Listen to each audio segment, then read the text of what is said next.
I'm Nick von Wackerbarth, and you're listening to the VonDubCast. If you don't want to listen to me gap in the intro and you want to skip right to the interview, skip about 9 minutes. Before you do, please consider doing one of these couple things that really helps out the show. Following the social medias for the VonDubCast, subscribing, and leaving a review. If you could do those things, that'd be awesome. Also, give me a subscription on the YouTube channel. That'd be great too. Hello, everybody, and welcome to episode number 87, I believe, of the VonDubCast. Got a really special one for you guys. I know I say this a lot, but this was another one of those episodes where right after I recorded it, I almost just had to call an audible and release it right away because I was just so blown away by the insight and the wisdom and just how much knowledge is within this 16-year-old kid. Yes, you guys heard that right. This guy is 16 years old. That might not sound that crazy right now, but wait until you hear the contents of this conversation. I had met Elijah through the Peterson Pals group, who I've already had 2 or 3 guests on, and they've all been just amazing conversations. So, had a bit of expectations, but at the same time, you never know what you're going to get. And from the way he would comport himself in the discussions and the debates within that group, he definitely spoke to knowledge beyond his age, but a lot of times behind a keyboard where you can think about what you're going to say and really, like fine tune it and edit it and make yourself sound smart. Maybe Google a few quotes is one thing, but then to have to operate in real time and defend your positions.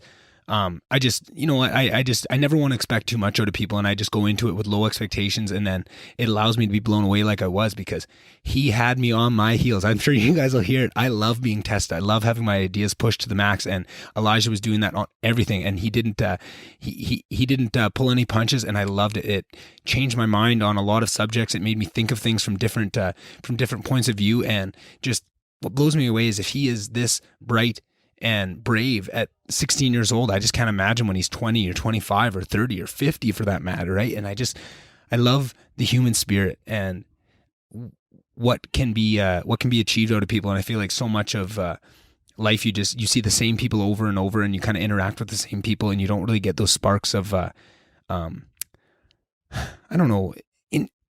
I think inspiration might not be the right word, but it's the closest one I can think to in the moment. It's just, it gets my fire lit again. Just see someone that's this excited and this thirsty for knowledge and to test their ideas against worthy adversaries. I just think that is so much of, I see a lot of myself in Elijah and maybe even like more, like I feel like I see myself at 27 inside him at 16 somehow. And I feel like that probably came off just awful. Oh my God. Let's just pretend that never happened. I didn't say that. That's completely inappropriate. Cancel me right now. No, but I just was blown away by this conversation, and we definitely, I don't remember what subjects. I remember thinking after of like, oh man, we really, didn't pull any punches on the subjects either. We talked about lots of taboo stuff, and I think we really comported ourselves well, and I think that's what's so special with these conversations is we didn't shy away from the more difficult things to talk about and really went at them and tried our best to handle them in the right way and to give the subjects the what they deserve almost. And I just, not to toot my own horn on that, because I think it was more him than me, but he just navigated it so well. Again, for 16 years old, like it's one thing to have a lot of this knowledge, but just to have the wisdom of when to bring forth certain things and certain quotes, and just having the backup to show where all of these ideas come from, and not just to give people that substance to go behind it is just so amazing. And I was just blown away the whole time. I was just half enjoying the conversation and half sitting there in awe of like, what is going on? Like, where did this kid come from? Is this little wunderkind? So I'm sure Elijah's going to be on the podcast multiple times in the future. I cannot wait to keep my eye on this kid and see just what he does, right? And that is so exciting to me. And I really enjoyed the conversation, and I hope you guys enjoy listening to it just as much as I did. Just a little update. I don't know if anybody listened to that last solo episode. If you didn't, just was kind of giving you guys an update on myself and just being honest about not doing too well and just battling a lot with depression and anxiety the last little while, really heavily, and just kind of finally telling some people around me just that I need help, and that I need to do a couple things. So that's been good. I'm still working on that, and just update on where I'm physically at. Had that trip to Vancouver that I was recording on the road from with my in-laws family, and that was lots of fun. Got through that. Now I'm back in Penticton, my favorite place on earth, for my sister's wedding at the end of the week. I'm so excited for that. It's a lot of stress. We got a lot of things to do, and we're hoping it all comes together. It's smokier than hell here. I don't know if you can hear it in my voice, but just being here for a couple hours, my voice is completely rubbed raw from all the smoke. So we're hoping that clears off a little bit. But if not, the bright side is the pictures apparently will come out great, because apparently smoke is good for pictures. I don't know. I'm not a doctor. Yeah, so that's what's going on. That's what you got ahead of you for this episode. And like I said, probably will just be single release episodes next couple weeks while I'm here in Penticton. And I'm hoping that this Penticton time is enough for me to kind of reset and refresh, and hopefully come back home with a little bit more gas in the tank and a little bit more, a little bit more wood on the fire, if you will, a little bit more of a full cup. Yeah, so that's what's going on with me. Hopefully everything's going great with you guys, and I hope I'll see you guys on the next one. Other than that, I'm forgetting all the other shit I'm supposed to say.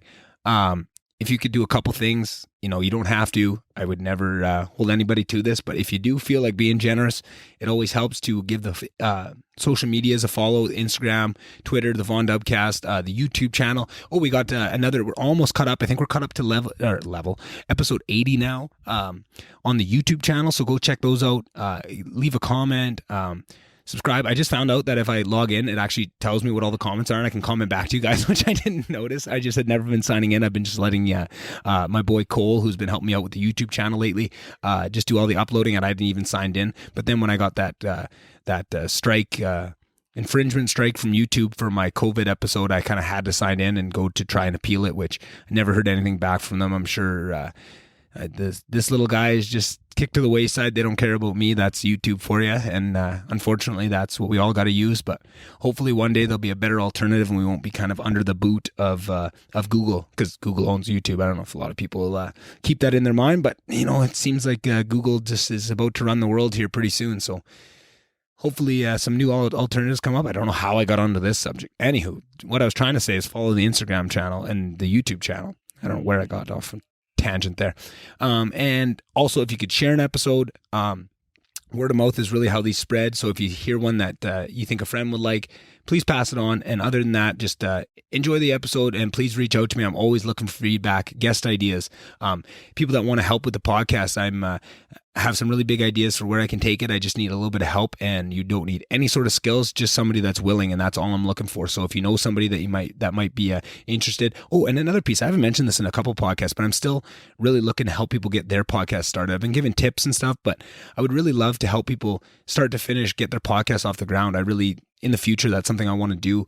That's something I have a lot of passion about. I feel like I was so scared to start mine, and I would have started it way earlier if I had somebody like myself that could help me just through the first odds and ends of getting it figured out, because it's so intimidating off the bat. So I really like to do that. So if you know anybody that you think would make a good podcaster, or that has maybe kicked the idea or talked about starting a podcast, send them my way, because I would love to help them out and maybe just take a little bit of that fear out of it, to give them that boost, to take that first step. Because once you take the first one, it's so much fun. I'm sure it'll take you then to the second and the third and the fourth, and I'll be there every step of the way to help you through that. But the first step is the important one, and I feel like I can really help people take that first step. So if you know somebody, or if you're that somebody, please reach out to me. I love talking podcasts. I love talking anything with people. If you just want to have a bullshit about any of these topics, reach out. I've had some really fun conversations in the DMs on the Instagram page and that. And the more I can do that, the more this whole podcast thing feels real. So if you could do that for me, I really appreciate it. And I will see you guys in the outro. Bye.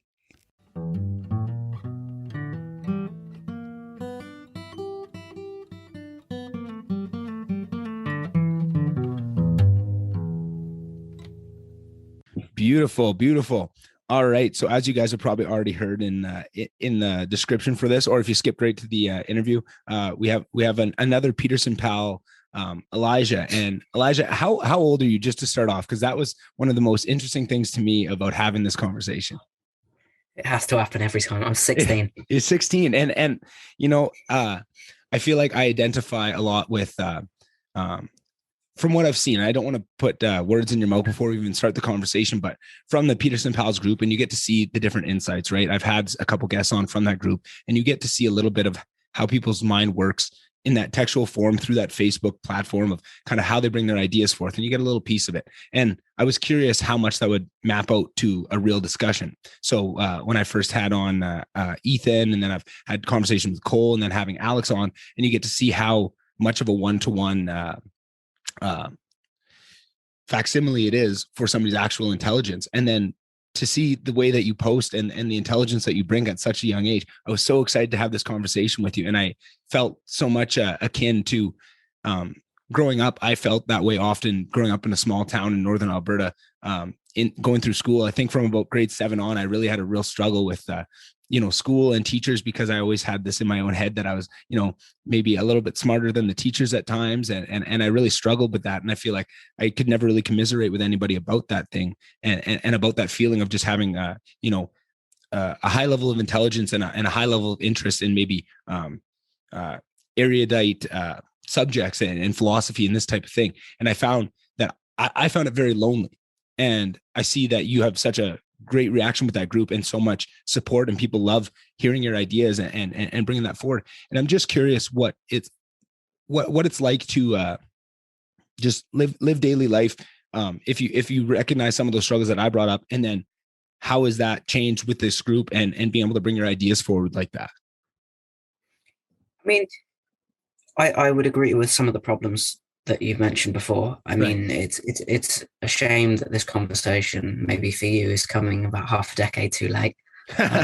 But it's interesting at school, because I am the decrepit person that you see before you as a result of everybody at school not agreeing with me. It's something like we have a debate club at school, and then we have like a mock-up IDW section of that. Really? There's about 5 or 6 of us in that, and I'm probably on the far end of that. I'd be hard pressed to call myself conservative, but on the fiscal conservative end of that. Yeah, let's say. I know what you're saying. Yeah, and it's interesting because we do panel discussions, and we do all sorts of things, and there seems to be more that we can, or that they can agree on economics than there is social. And this is what I find interesting, is that it used to be, from what I've read, that the social aspects were the bit that we could agree on, and the economics was where we quarreled. Yes. And now it seems to have flipped, because there's some populist figures on the right now that are interested in some less capitalistic economics, which means that we've now got a system where the economics is the bit that maybe we can agree on, and the social bit is the bit that we disagree on. And it's an interesting flip, especially, just to go back to the question, especially because it does map onto a situation of maybe intelligence more. But I don't think of it really as intelligence, because I'm in a situation where I think that once you hit a certain intelligence, you realize that you don't know how to run everybody else's life. Yeah, it's like you can be what was the US president, Carter, and you can be incredibly intelligent, but you can use your intelligence on interventionism that bankrupts the economy, because you think you know how to run everybody else's life better than they do. And effectively, I think the most intelligent answer is that I hope people do what they can with their life, but it's their life, and I don't really care about them, frankly.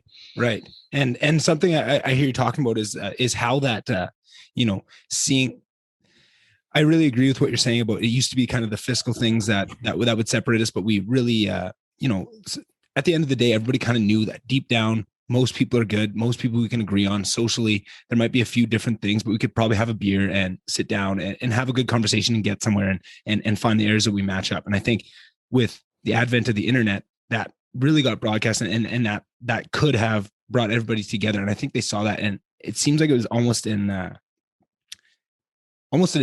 an educated effort towards pulling people apart, is what it seems to me. And I feel like where a lot of these things where you're seeing that, and that the best way forward is to find the places where we agree, right? Like maybe now it's the fiscal area, and we just have to aim ourselves at the places where we can, where we come closest, and we can try and bridge those gaps and bring people back together, because that's the real goal. It's so much framed in this right versus left, and that's kind of what the tool that they're using to pull everybody apart. And what I'm kind of hearing from you is how that process doesn't exactly map one-to-one onto intelligence, on the people that are recognizing that and putting that in. But what I see is intelligence, the higher the intelligence quota of a person, the more likelihood is that they're going to recognize the game and stop associating with either the right or the left, recognize the evils of both and the game that's being played, and will start to bring forward onto or just start moving forward with goals in mind of that, trying to reunite and bring people back together, and to find the areas where the ideas can match up and don't need to be tested against each other. And I feel like that's what I'm seeing. That's what's kind of giving me hope. You mentioned stuff like the IDW, and I think that is more of the next level of the movement. I see it a lot within the Peterson Pals, but then I think, which is funny because I've mentioned this in other podcasts with guests of the group, I see it a lot of the instinct, and I think it comes from a youngness thing, which is why I think it's funny that I bring you on, and I want to get your take on this, is because I feel like the initial, because there's so much censorship and everything coming from the left, and some of the proxy left things that, maybe aren't even falling under that banner, have nothing to do with politics, but are just, this woke idea that's trampling everything else. And I see like so much of the instinct is to retreat into the right, and to take the arguments of the right and to combat them. And I feel like that is one way to combat this idea. But I think there's just this other level that I see sometimes in the Peterson Pals group, but sometimes it really gets to this point where you just disconnect from right and left, and you find the areas in the middle that everybody can bring in. And I worry that that instinct is so, it's scary to go out on your own. And I feel like there's these two home bases where, the left used to be it was kind of hard to attack people for being on the left for a long time. It was very much status quo. There was not a lot of negatives to it. And now that it is, instead of realizing the game that they're playing, and that they're almost the exact same thing funded by the exact same people, they're just shifting over to the right. And now all the things that made them the worst part of the left, and the name calling, and the ad hominem attacks, and the straw man arguments, are now just about face and doing the same thing backwards, instead of actually leveling up and removing yourself from that game and trying to bring things forward and try and create things, and instead of just tearing down. Because what I see, that whole game that they're playing, it's not creating anything. It's not creating wealth. It's not creating love. It's not creating anything. It's just tearing things down. And that's the switch that we need to get to, is getting more people into that idea of, why waste half your time arguing and fighting and tearing things down when you could be creating and collaborating and bringing things forward, bringing things into the future. That's the way I see it. And that's the big struggle. And I see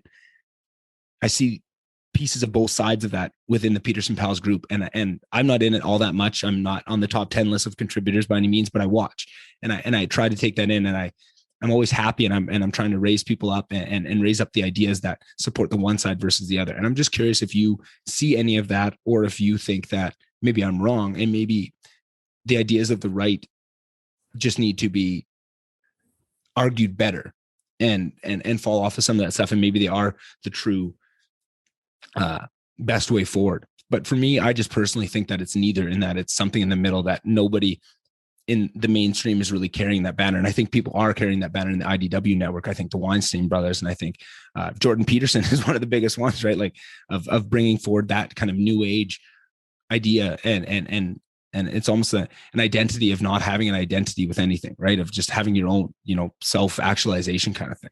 I'm just curious what you see from the younger point of view, that if my theory is correct, it would be you would be most susceptible if you're younger to some of the games, and to suck you into one side or the other. I'm curious if you feel that pull, and where you would maybe demarcate yourself, if that made any sense of kind of the landscape I just painted there, if that makes any sense, where you kind of insert yourself, right? Like it sounds so brutal to say it's like center, because it's not. And the idea of what people think the center is, it's kind of in there. It's almost the way I like to think is the right and the left, and then there's a center, and then there's kind of just being above it all. And that's where I think people need to get to. We need to elevate people to. And I'm just curious where you see yourself currently. So I'll try and take that in order, because that was sorry, that was a diatribe there. Sorry, man.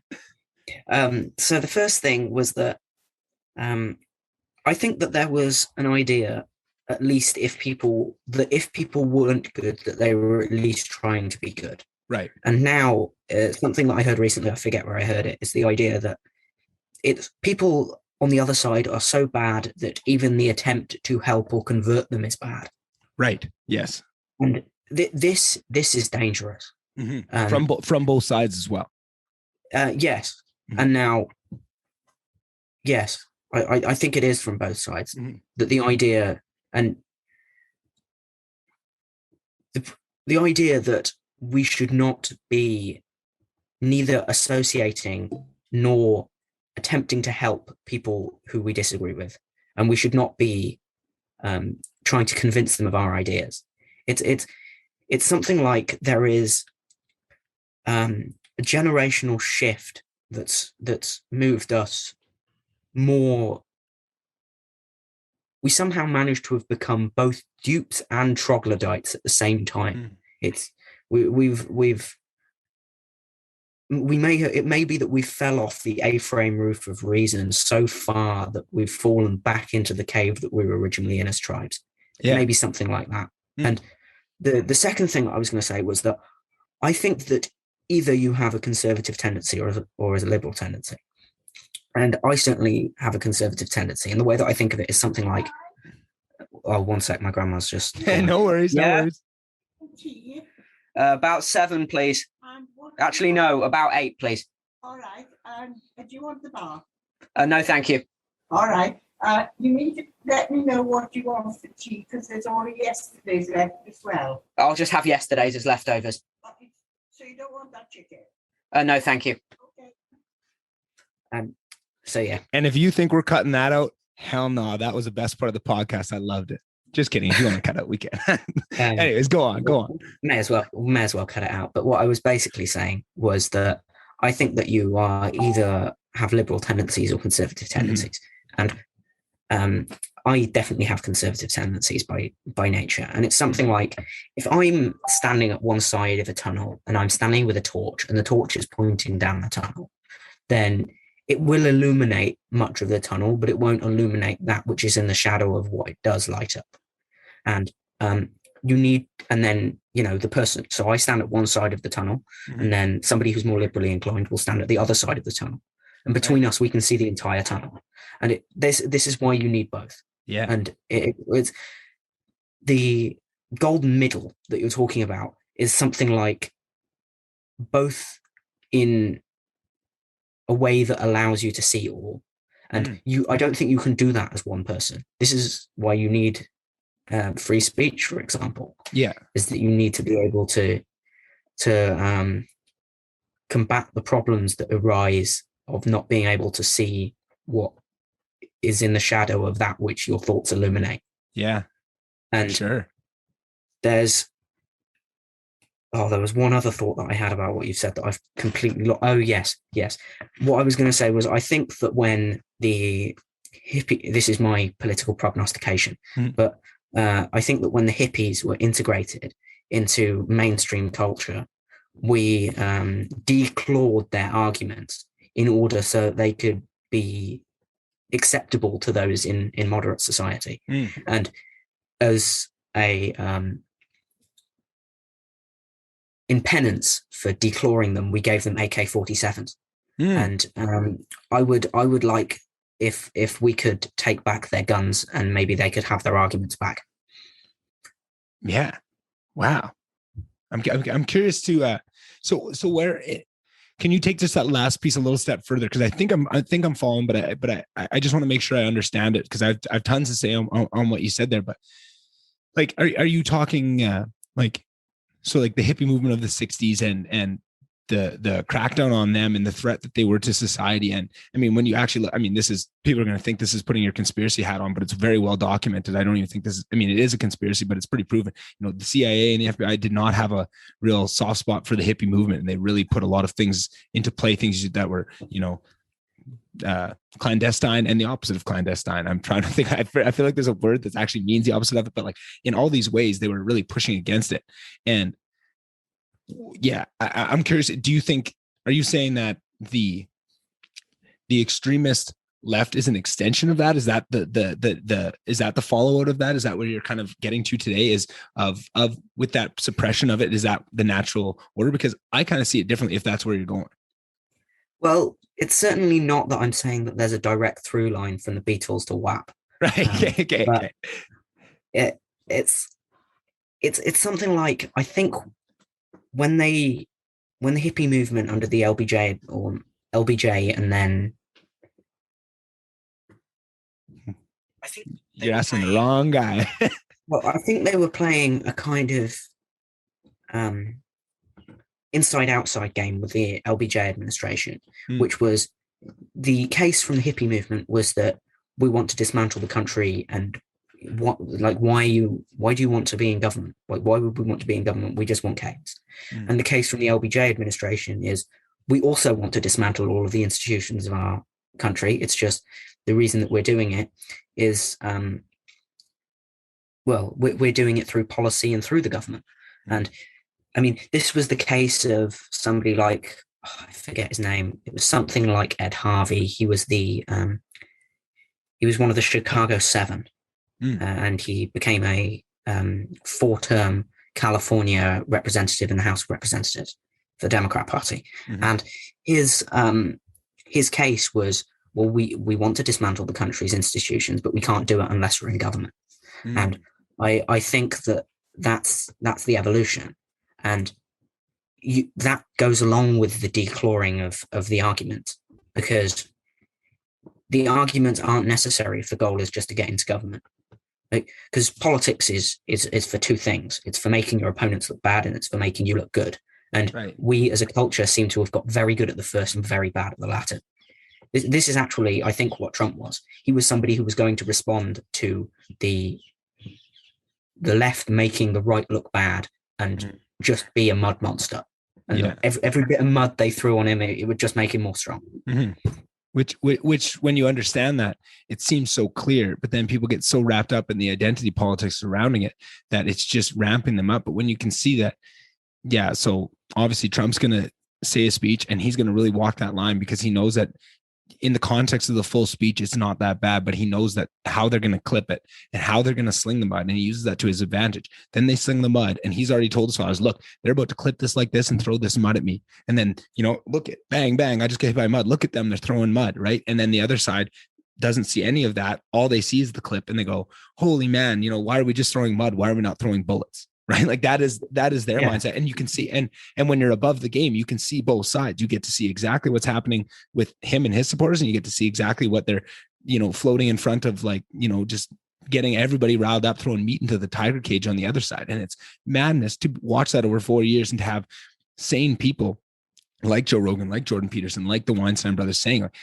neither of these sides are correct. This is not a good path. Like, if you identify too fully with either side of this, you are closing yourself down. You are throwing yourself off that A-frame roof of logic, like you mentioned earlier so eloquently, right? Like that is the game, and that is the thing that I see. Now, I'm going to do the same thing and try and go back through all that you said, because I feel like there's so much meat on every part of that statement. So, just starting at the roof of logic that we seem to have fallen off of, or people jumping off of, of their own volition, it seems, by following this tribe of where everybody else is going. It seems like, just to add another layer to that whole thing, it seems like what's pushing us off, what was holding us up on the roof of logic for so long, and this is going to sound counterintuitive to people, was religion, and was these really these long institutions that held us, and had a lot of bad to them too, and were not all good, and really set us back in some ways, but held us, at least had some sort of parameters to hold us in this realm of forward momentum. And you cut that all away without looking at the, because there is bad things, and I'm not saying that was, misgot, maybe it was misguided, but like not with intent. Like the intent was never bad. I see the intent in, cutting out religion. I can see it. Anybody that studied history can see where people could come up with arguments for wanting to do that. But I think not understanding what that leaves, when you cut that hole out of something that's been within people for thousands of years, you take that out. And now when they jump off that roof into this sea of madness, right? They just plug whatever identity into that spot that they want, whatever, if it's left, if it's right. I'll just add, I think, for sure. I don't think it's just religion. Yeah. I think it's religion plus Enlightenment critique of religion. It's when you pull out both the fictionally predicated Judeo-Christian landscape and the rational critiques offered by the likes of Rousseau, as much as I dislike him, Voltaire, and the other Enlightenment thinkers, Hegel, among others, what you have left is what we had before that, which was tribalism, religions that are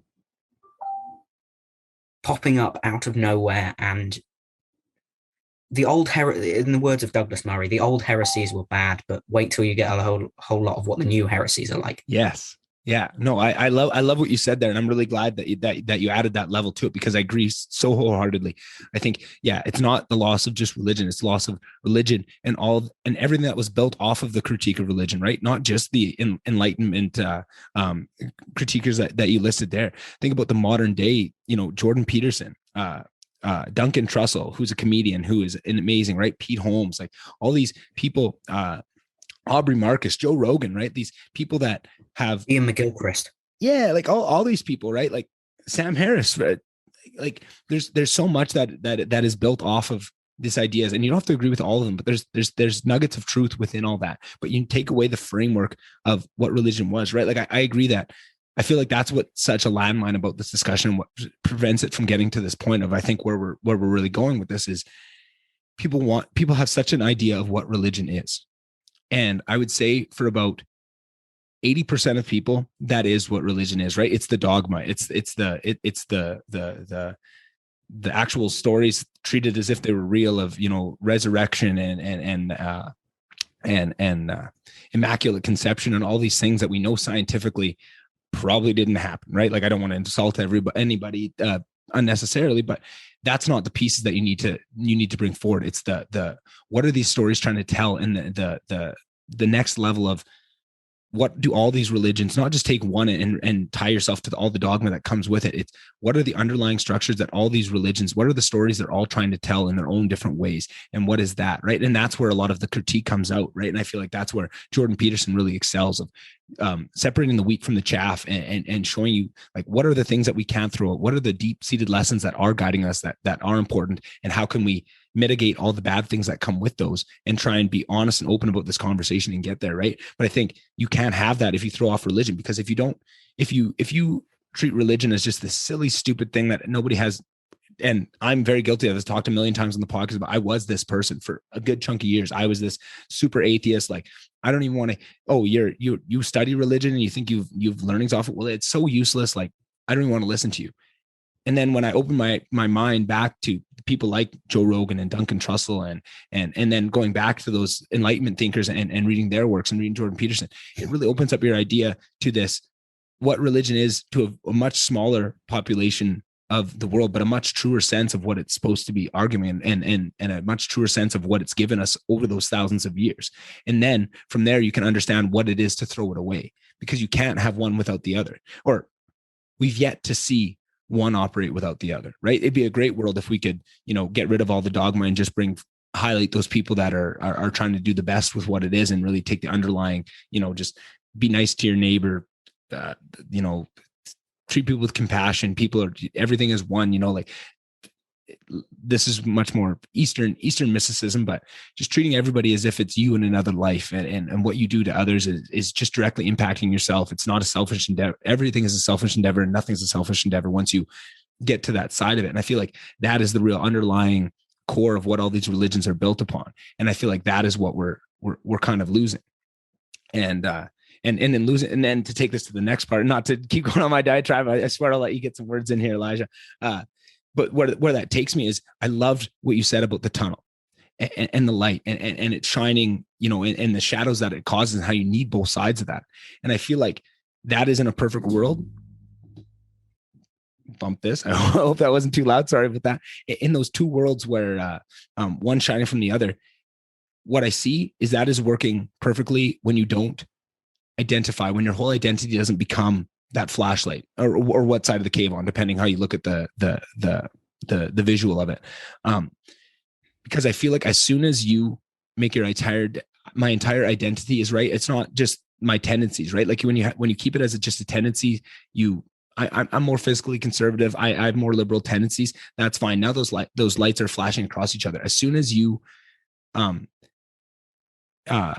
associate so strongly with your side, it puts a big block down the middle that only now shine. Not only are you seeing just the shadows, but now you're cutting yourself off from the whole other side of the tunnel, right? So not only are each other's lights not shining through, you've now blocked yourself off from 50% of the worldview because you don't even want to speak with these people, right? And it can happen from either side.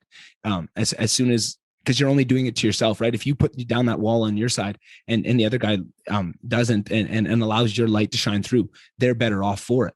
But it seems to be just part of a human nature that, for whatever reason, and I think it draws somehow back to this idea of losing religion, we are so prone to just making our entire identity this right or this left, and your whole social media feed becomes this, and everything you reshare and all this stuff is just this giant identity, because we don't ask ourselves what we really want. It becomes that. And now all these people, all these conversations are getting shut down. There's walls almost between anyone, and you have to go search out people to stand in the tunnel with you, right? And maybe that's the conversation with somebody, and that's what I try and do in this podcast, bring people on to have that conversation and show people the benefit of, let's both shine our light, let's get to the other side, let's find where we're wrong. And I feel like that's what's so sad to me about seeing the trajectory we were on, is it seems like we're more and more going towards that, and less bringing our ideas into those tunnels where, we got spotlights from all over. We're getting every single angle, right? Because it's not really right and left when you really look at it. There's all these different sides of this thing, and you need everyone to come together to all shine their flashlights together if we're going to find real truth and real progress, right? That's kind of how I see it all meshed down into one long ass diatribe about it. Yeah. I agree with the last two words you said, not the two before. I think. Because, I forgot what I said already, so you might have to help me out. So I agree that what we should be looking for is real progress. I'm not convinced that we'll find real truth. I think we'll find an axe that's sharp enough to cut down the tree, and therefore we'll decide it's a good axe, even though it could be sharper. Right. I think it's something like that. I find this quite complicated because I tend to think in words. But I think that we could, one of the problems that religious people have had throughout time is it is possible to do the whole living morally thing as an atheist. Mm-hmm. And it's definitely possible to do that. I don't see, I think it's more possible to do that the less digging you do. Say more on that. It's something like that. So, for example, the now infamous facts versus values dispute that went on for a couple of years. Mm-hmm. I think that's a serious problem. I don't think you can have values as facts, because I think there's a mediating mechanism between the two that doesn't, like, the existence of the mediating mechanism could be a fact, but the processes that it goes through in order to take the near infinite number of facts and translate them into one output can't be a fact. Right. So, and this was actually the issue that Kant was focused on during his life. His question was, how are a priori false syntheses possible? And his answer was, there is a faculty that mediated between the patterns that we were noticing and the outputs that we were creating, or the output that we were creating, because you can only act to mitigate one problem at a time, right? Right. This is one of the things that complicates it, is that if you want a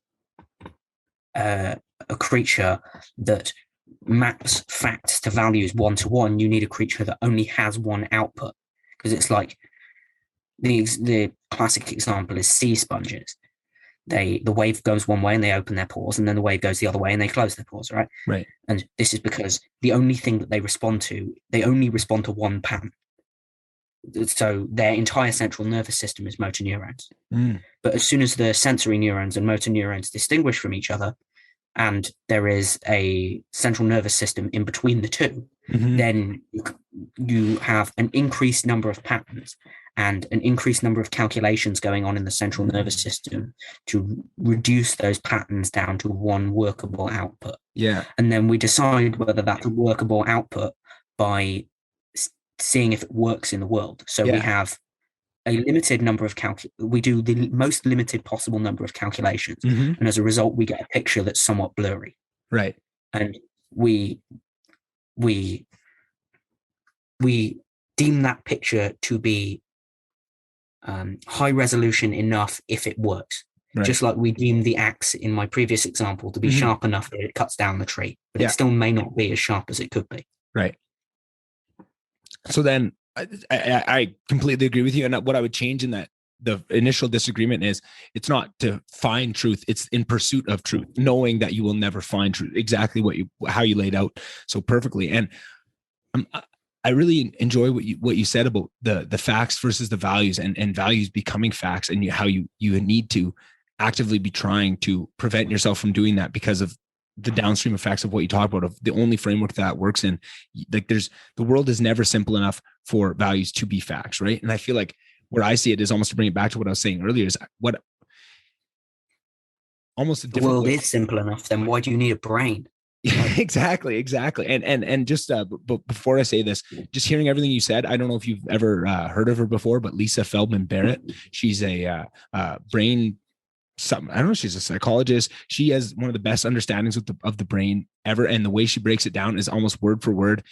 Like the entire multitude of kind of her area of study is talking about exactly what we're talking about with the neurons, and how we break these things down, and how we come up with these and test these facsimiles out in the world and see how they work. She is extremely funny, extremely intelligent, and she's great on podcasts. I definitely recommend checking her out. To the one she does. Maybe you can just send me a little message with her name. For sure. I've never heard of her. Yeah, no, she's awesome. She's been on Lex Friedman's podcast a couple times, and I actually have her book somewhere around here. Oh, maybe I lent it to somebody now that I'm seeing. I should have put books in the background. How Emotions Are Made by Lisa Feldman Barrett. But that's the new book I have to read. It's called The 7 Lessons of the Mind or something, and it's a short little book. It is mind-blowing. It's so good.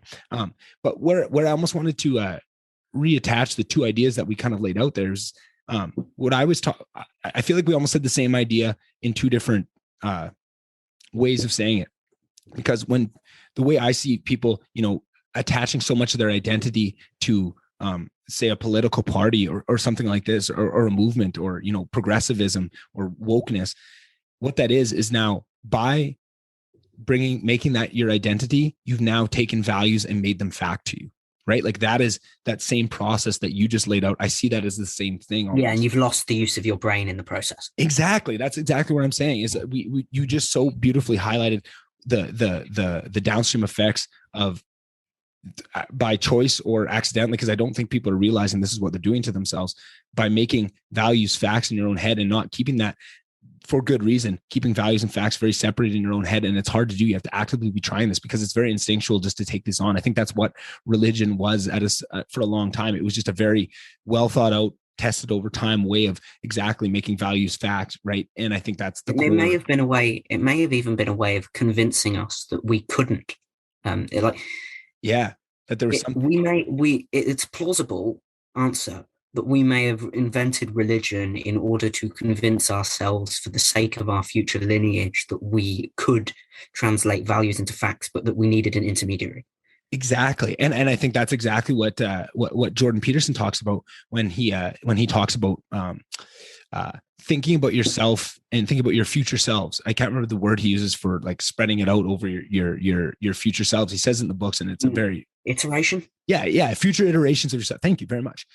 The future iterations of yourself. I think that's the same thing, but religion, right? Like what Jordan Peterson is saying is it's a function of religion, but you can do it yourself, right? Religion is just this framework of getting you to think this way. But like you say, I think it was just us trying to tell ourselves that we can do this. But I think there is an argument you can do this on your own. But that's what religion. It's probably rational to do it on your own as well. It is. Because if you consider that what's truly best for you is not to necessarily pursue what's best for you now. Yeah. Like the moral landscape claim that there are peaks and troughs in the moral landscape. This is Sam Harris's book, The Moral Landscape. Mm-hmm. His claim that there are peaks and troughs in the landscape, but that you may need to go down into a valley in order to get up to a higher hill is one that can logically be apprehended. It just may not have been able to be logically apprehended by our forefathers. I mean, yeah, it's possibly. I think that's possibly it. Yeah, and that's a theory, and I think that's what's so fun about now of going through this journey of, you know, having religion, being so opposed to religion, and then coming back to it again to examine it from a in part where I'm not totally tied to it. I'm just curious about it, and just with curiosity to listen to people like Sam Harris talk about it. It's fascinating because you can come up with theories of what did that serve, because I like to look at everything through an evolutionary lens. And I think listening to so much of Brett and Heather Weinstein over the last, you know, definitely the last year, but the last 4 or 5 years, they're both evolutionary biologists. And it gets you into this mode of thinking by listening to them long form, think through the evolutionary terms of, if it wasn't worth it, we wouldn't have it, right? When you look in a small time scale, the last couple 100 years, it's harder to take that. When you look at anything that's been around longer than that, you know, like religion must serve some sort of purpose. It's not to say that our hypothesis that we just kind of laid out there of one of the purposes it could serve, but it brings a lot of truth. At the very least, it served some purpose at some point. Exactly. Like we could say that it's an evolutionary holdover of the Iron Age, but right. It must have served a function at some point.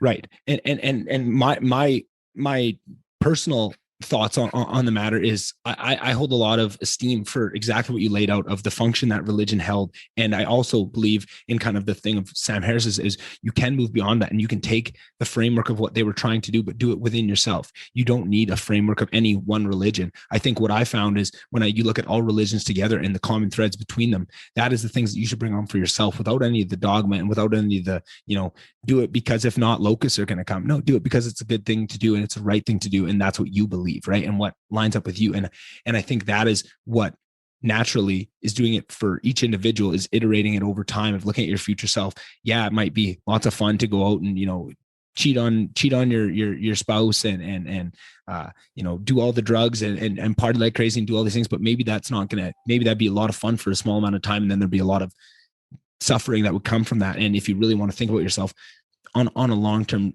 spectrum, you have to do those kind of calculations. And I think for a long time, maybe just societies weren't at that point where enough of the society could do that on their own, and you needed that intermediary, which was the religion, that would do that process for them and put these enforcements in. But then what that happens is now there's a power structure there, and now it can be gamed, and the worst side, the poorer sides of our nature can be tapped into with that same structure. And you can see these people do awful things in the name of religion, using that same power structure of, hey, this is what we need. This is what's going to be good for us out into the future. This is our interpretation of that framework and what it's bringing in, right? The Crusades, you know, it just personally in Canada, the residential school. Go ahead. I think it's important to note though, that like, are we talking about that power structure as a bug or a feature of the religion? And my answer is probably that it's both. Yeah, that's where I was kind of going. It's you could think of it as like that scene in the end of The Brothers Karamazov, where I've never read it yet, so okay, so I'm here for the spoilers. Sorry, spoiler alert. It's all good. All good. There's a scene at the end of it where Jesus has come back, and everybody in the Orthodox Church rejects him because it's like, no, everybody's doing fine. The last thing we need is your meddling and perfectionism. Yeah. And which is exactly what the church would do, I think, if Jesus came back. Yeah. Right. Yeah. And he then kisses the priest on the lips and then leaves the door and then leaves the room, but he leaves the door open. And maybe it's that religious power structure is something like that. It's imperfect and corrupted and wouldn't accept perfection, even if it was presented to it on a platter, but at least it leaves the door open. Yeah. Yeah. And it kind of takes it back to it is what you do with it, and it can be taken, and we've seen, and I feel like that's what's so sad is to see people just make those arguments because they just take the one thing that they've seen of the awful atrocities that they've done, and you have to look at it over the years of the net positives that it brought us, and the net negatives of what it did, and the net atrocities, right? And I think that's a lot of what Sam Harris argues is there's a better way to do this where we don't need to that's not a sunk cost of this game. We don't need to have these atrocities every. Go ahead. So Sam Harris is a weird form of atheist. Yeah. Most atheists argue that there is no benefit to religion, and we should abandon it because it's only moral deficit on the world. But Sam Harris argues that religion can be a benefit. It's just all of the areas where it does benefit us, we can get there through rationality. Yeah. Something like that. Mm-hmm. And it's an odd form of atheism. I mean, I would also say that religion may be a net negative, but the atheist equivalents that we've come up with over the last 200 years certainly have not been any better. Mm-hmm. And I don't buy the argument that because there was because it held some religious elements, the Soviet Union can be brushed off as a quasi-religion, as opposed to an atheist failure. Mm-hmm. Mm-hmm. Yeah, it's fascinating. I just and I wonder, because it seems like almost in the same way as I'm sure there were people throughout the sands of time that were able to do that within themselves. And I think you see this, and where I go back, maybe what just springs into my head is some of the older philosophers, like the Plato, the Socrates, the people that through antiquity that were maybe ahead of their time and would recognize the danger in speaking out against whether it's religion or whatever that structure is that is allowing the rest of society to move forward, but they see themselves that, hey, I don't require this. I can get to all the logical ending points of what this is trying to teach, and I can do that on my own. But they recognize it, and they maybe don't come out and say it explicitly. Some of them do. Some are more bold than others, but you can kind of see it in reading between the lines in their work of their recognizing that. And there's figures throughout history that almost transcended religion, recognized the good in it and the bad, and the position they are in within the whole game, that they can't change it, and there'd be too much risk, and it wouldn't allow them to do what they're doing on the earth at that time, to make that their big grandstand, to stand in the way of it. And I think that has just kept going throughout time. And now the Sam Harrises of the day, the world is a different place where you have so much more freedom to articulate out and really sit and think with those the pushback on what those structures were, right, without the risk of being burned at the stake, right? If you took Sam Harris and his ideas and transported them 100, 200 years back in the past, he wouldn't be around very long, right? But now he has the freedom to it, and now I think we're seeing you transport in most places in the world, he'd be gone. That is also very true. Yes, I didn't even think of that. That is a very good thing to put it, and that's not to kind of that changes kind of where I was going with my thinking, but that is something that blows me away, is to have this conversation like we're having right now, and to understand that there's places in the world where this is, this chopping down of religion and seeing what's strung up in this place. That is our reality in very small sections of the world. When you look at the overall, like I was listening to a Joe Rogan interview with, what is her name? Ayaan Hirsi Ali. Yes. Thank you. To hear her, you're just you're the perfect podcast mate for this. You just every time I fumble, you just lift me right back up. It's perfect. But to listen to her story and the religion in Africa that she was coming from, and the structures that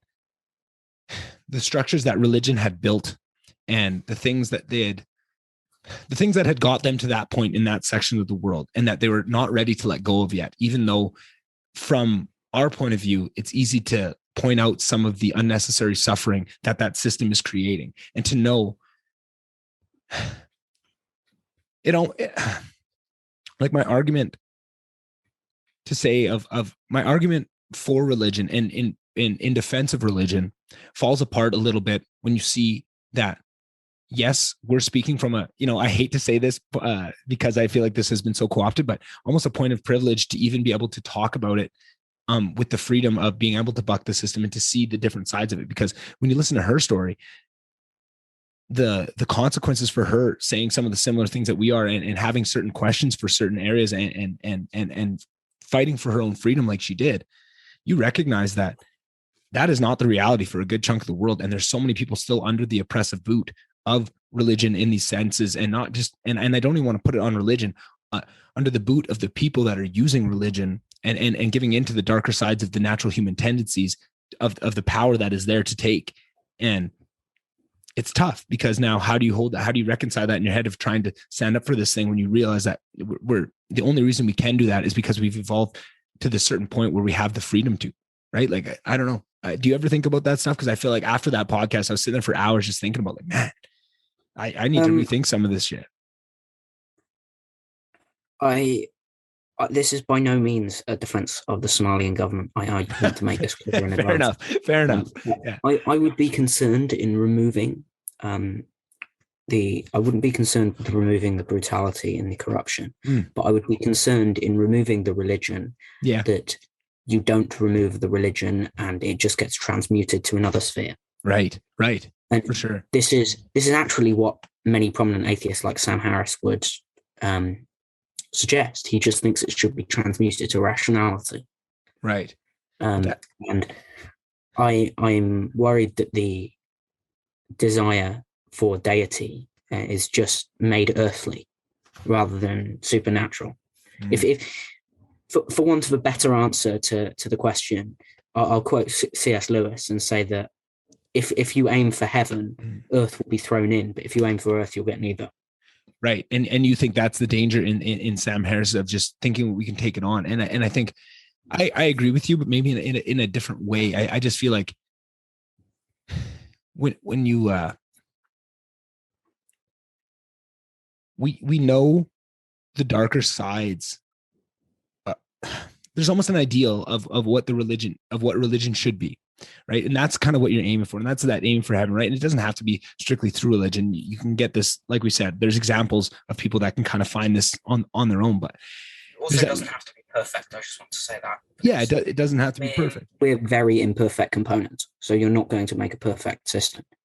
Right.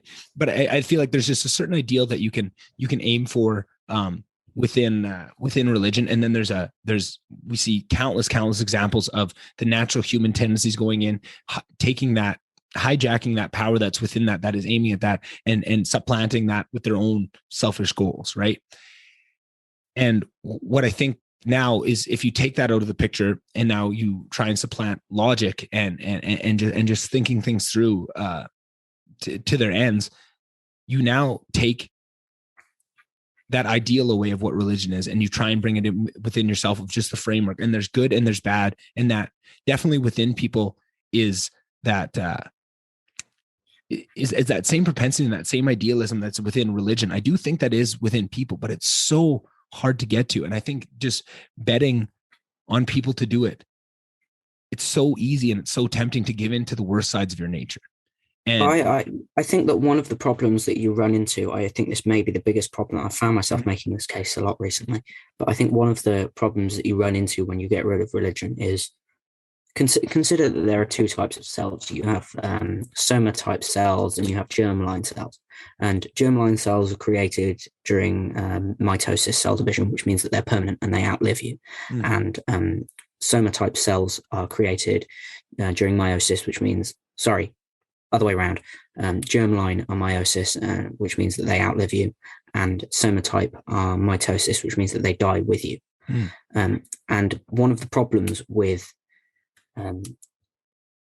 getting rid of the idea, for example, of the afterlife, is that it encourages people away from a model of what would be lineage selection theory, effectively. And it encourages people to embrace somatic experience as a proximate goal. Because, like, if we were going to talk in terms of proximates and ultimates, the proximate might be hunger, and the ultimate would be starvation, and the proximate might be thirst, and the ultimate would be dehydration. And I effectively believe, although I don't like the term, that humans have a kind of a Chomskyan pre-grammar of religion, and that it may be possible to replace the pre-grammar with some atheist spiritual activities or events, like Sam Harris does with meditation and his Waking Up podcast. And it may be possible to use that to replace the Chomskyan pre-grammar with something like humanism.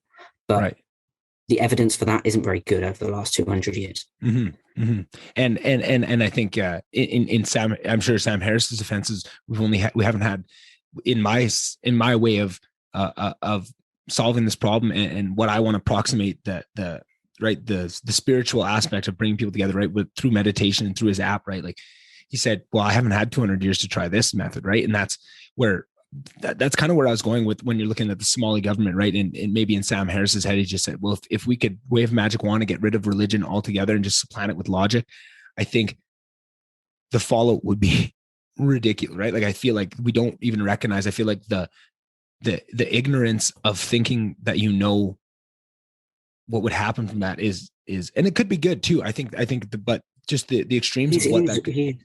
He's right. If we could transmute religion to logic and rationality, the problem is that we're just too illogical and irrational for that to be possible in a region of the world like Somalia. Right. So then that's where I go to is now it's less about trying to supplant it altogether. It's about putting logic and rationale on a pedestal and putting the actual things in place in these places to try and bring up that idea and put that so highly that people chase after it themselves. And now you have I just feel like if your goal is just to cut something out and force a replacement in, it never works. And it's horrifying the consequences that come from it. I think there's a real case to be made for this that is the argument that I think a lot of African-American people in the States that have dealt with slavery and the biggest part, I feel like people, this is going to sound like a crazy statement, but people get so caught up in the slavery, right? Which again, I recognize it sounds crazy. They don't realize the full horror of what that was, because sure, slavery was horrible, but one of the biggest pieces that I think gets lost on a lot of people is the loss of culture and the loss of this thousands of years of who these people are and what they naturally and the evolutionarily the way that they've lived has changed so much that it throws a whole it just throws everything into such chaos that we don't realize that so many people are fighting for that and recognize that. And it's so hard to explain to people. And I think almost a bigger example and a better example is up here in Canada with the residential schools, with what we did with the Indigenous population here. We brought them into these schools that were run by the Catholic Church. We tortured them. We tried to beat out all the history, all the culture, all the identity out of them and try and make them white and sit them in classrooms and do all this. And we killed thousands and thousands of these children and young adults. And it's just awful what you do.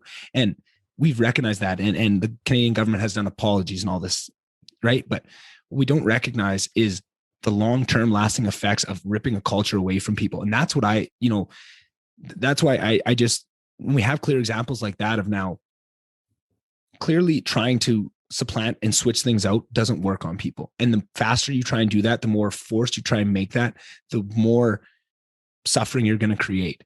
And what I think you need to do is you can't force people. You just need to show the value of certain things. And I think there's certain structures that can bring in. I think certain education, I think educating through science is definitely a brilliant way to bring people into that realm of logic and pull them away from more of the mysticism and the dogma of these things that are very tempting, especially when there's hundreds or thousands of years of history to back it up, right? Like you take somebody that has this rich history and has a way, and this is why the sun goes across the earth because Helios is flying his chariot across, right? Like I am sure of that.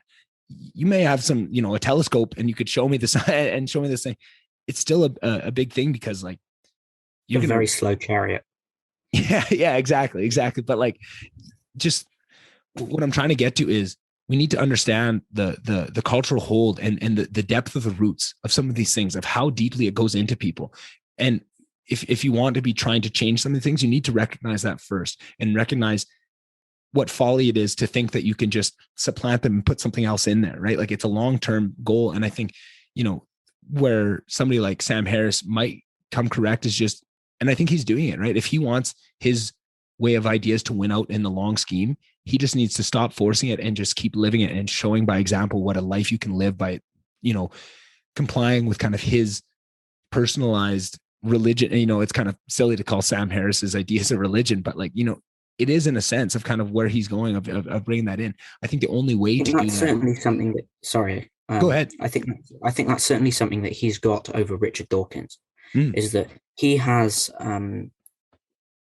secular ceremonies like meditation, or secular activities like meditation and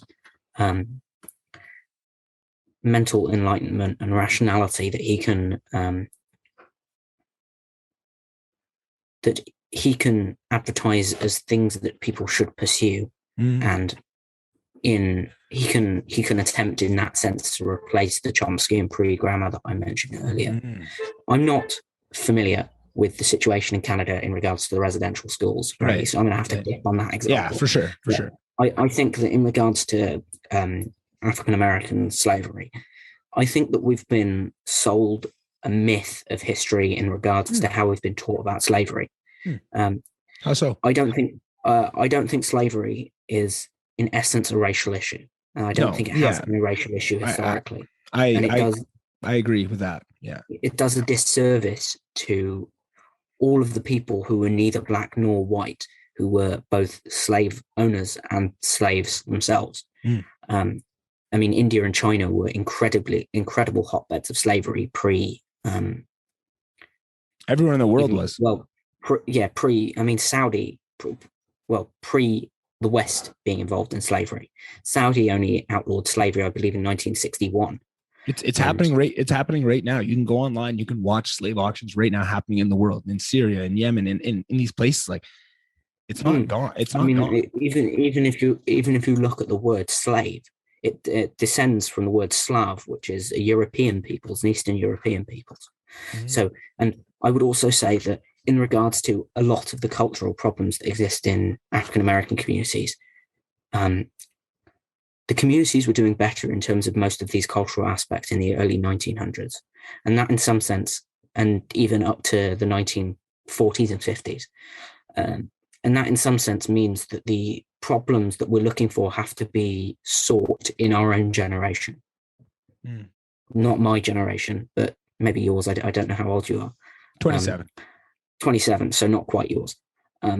But the problems that, so for example, the illiteracy rates in the black communities in the States, the single motherhood rates, the crime rates, which are really, illiteracy and crime rates are problems that are caused by single motherhood effectively. Right. And all of those problems have to be sought during our generation, because the single motherhood rate was higher in the white community than in the black community in the early 1900s, and the rate at which married black families, the rate at which families in black communities in the States were married was higher than that in white communities. It's sorry. And I was going to say, and just to add to that argument, I mean, I think we could both sit here and make arguments for and against it, but just to back that up even further is, as you see certain initiatives come in and certain things like the crack epidemic, whatever tinfoil hat you want to put on for how that came to be and who was involved in that, you see what was the biggest thing that caused the breakup of the family, right? This single mothers and what that brought forward. And then the natural downstream effects of what we see and some of the stereotypes that we see is directly impacted by that. And I agree that, yeah, the racial lens of what it's been turned into does do disservice to the horror and the suffering that was caused, and that it was not, I agree that it was not a racial thing at that time. I mean, everything was race and it was racial in that sense, but it was, it was us and them. Like the race, I think it was more up and I think it was more us and them than it was race. Right. If you were to look at the rates of lynchings in the South, they correlated 0.7 inversely with the price of cotton. In other words, the lower the price of cotton, the higher the rates of lynching. White communities in the South were, lower the price of cotton, higher the rates of lynching. Yeah. So white communities in the South were annoyed more generally, and they were looking for somebody in a weaker position than them that they could persecute. It's an us versus them thing, much more than it is a black versus white thing. It's if they'd have been yellow, they'd have gone for the yellow people.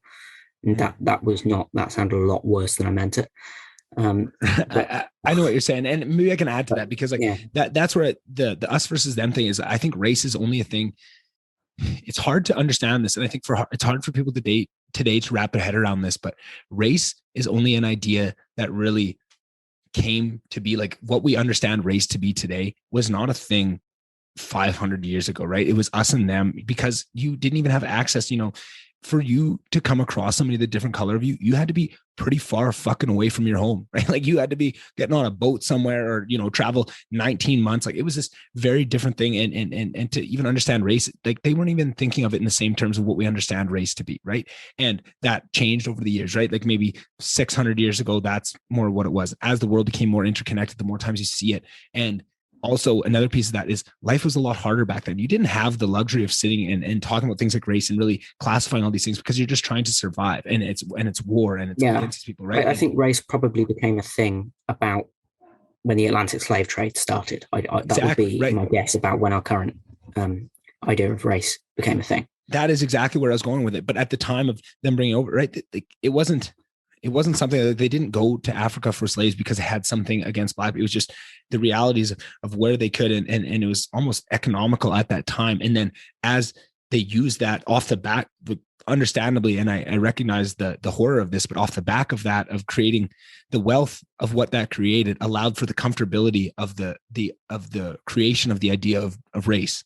Do you know what I'm saying? Like, the world was so hard that until you had off the backs of racism to build up the comfort level in the West of what we got to see, to where you weren't just trying every day to survive, where you had actually time to think about, race and religion and all these things, and just to sit there and talk about, I feel like so much of the wokeness thing now is just how easy life is, and you create your own problems, right? And I feel like so much of the categorization of everything in the world didn't start to happen until the necessary comforts to be able to do that kind of work came up. And I think it'd be foolish to say that it wasn't built off the back of slavery, but that is just because that seems crazy because it was at the very end. But the entire history of the world is all built off slavery. Every time the comfort, every level, like, right, every time we got to a point where we're comfortable enough to think of things, like when you look back at the Greeks, right, like the ancient thinkers of Plato and Socrates, and what they brought to the world in terms of their thinking, the security they had to be able to think like that. And it wasn't, like, they were warriors too. Like, even then it was a different thing, but that was built off slavery too, to be able to bring these Enlightenment ideas to that is just the way the world worked for a long time. And now we are past that, and we recognize the horror of it. And if we were to go back to that now, it would hold a whole different weight than what it is to look back on it. I think I might submit that we got where we are despite slavery. Go on that. I want to hear more on that. Well, I'm thinking now that I'm craving our conversation where I defend the drug war, because it's probably going to be less controversial than this. But, it's something like, slavery was not an economic boon like it was presented to be. It certainly was in the early years of the Atlantic slave trade, but it became less and less so. And this is always presented as the only reason that we gave up slavery was because it wasn't an economic boon anymore. But that's factually incorrect in terms of, if you take, for example, the northern economy in the United States, which was 3 times bigger than the southern economy, which was what allowed them to win the war in the long run. Yeah, and it's an important note that slavery isn't. It was done for economic reasons more than it was for racial reasons. And the history of slavery would suggest that, given that it would happen intraracially, for most of its history, that it's more economic subjugation than it is racial subjugation. I think it may be more odious when it's racial discrimination. It may be more reprehensible, but that isn't to say that the only form of slave-like discrimination in the history of the world is racial, or that slavery is responsible for the hierarchies we see today. Because the income gaps between communities were getting better, and then they were getting worse. That's exactly where I want to get to. I agree with you in terms of what people's the prototypical idea of what slavery is to the vast majority of the population. I would agree to you, but what I think is tough is that the idea of what 90% of the population thinks of slavery is they just think about, African Americans in America picking cotton. That is the 100%, right? And when you look at the grand scheme of, human slavery in its entirety, that is, one tiny little sliver on the very back end of it at its most. And I think when you go back through the whole timeline of it, the further back on that timeline you go, the less horrific slavery is, for a couple of reasons. And I think you touched on it at the very end of what you were saying there, is it's the disparity, right? If you go back 5,000 years and you look at slaves, okay, now you have a slave and you have somebody that's not a slave. And the disparity between the two things aren't as different as it was when you look at it through the lens of the couple hundred years of American slavery, right? That is a very different thing. You were struggling so hard to survive 5,000 years ago that whether you're a slave or whether you're not a slave, it's pretty tough to get by. You take that now to 2,000 years ago, right? Like ancient Greek times. Now that slavery has a little bit more tint, because now there's a bit of more disparity. There are, they have aqueducts, they have all these things. They're starting to bring human progress to this point where there's a chance that they could be recognizing the error of their ways, and that there's other opportunities.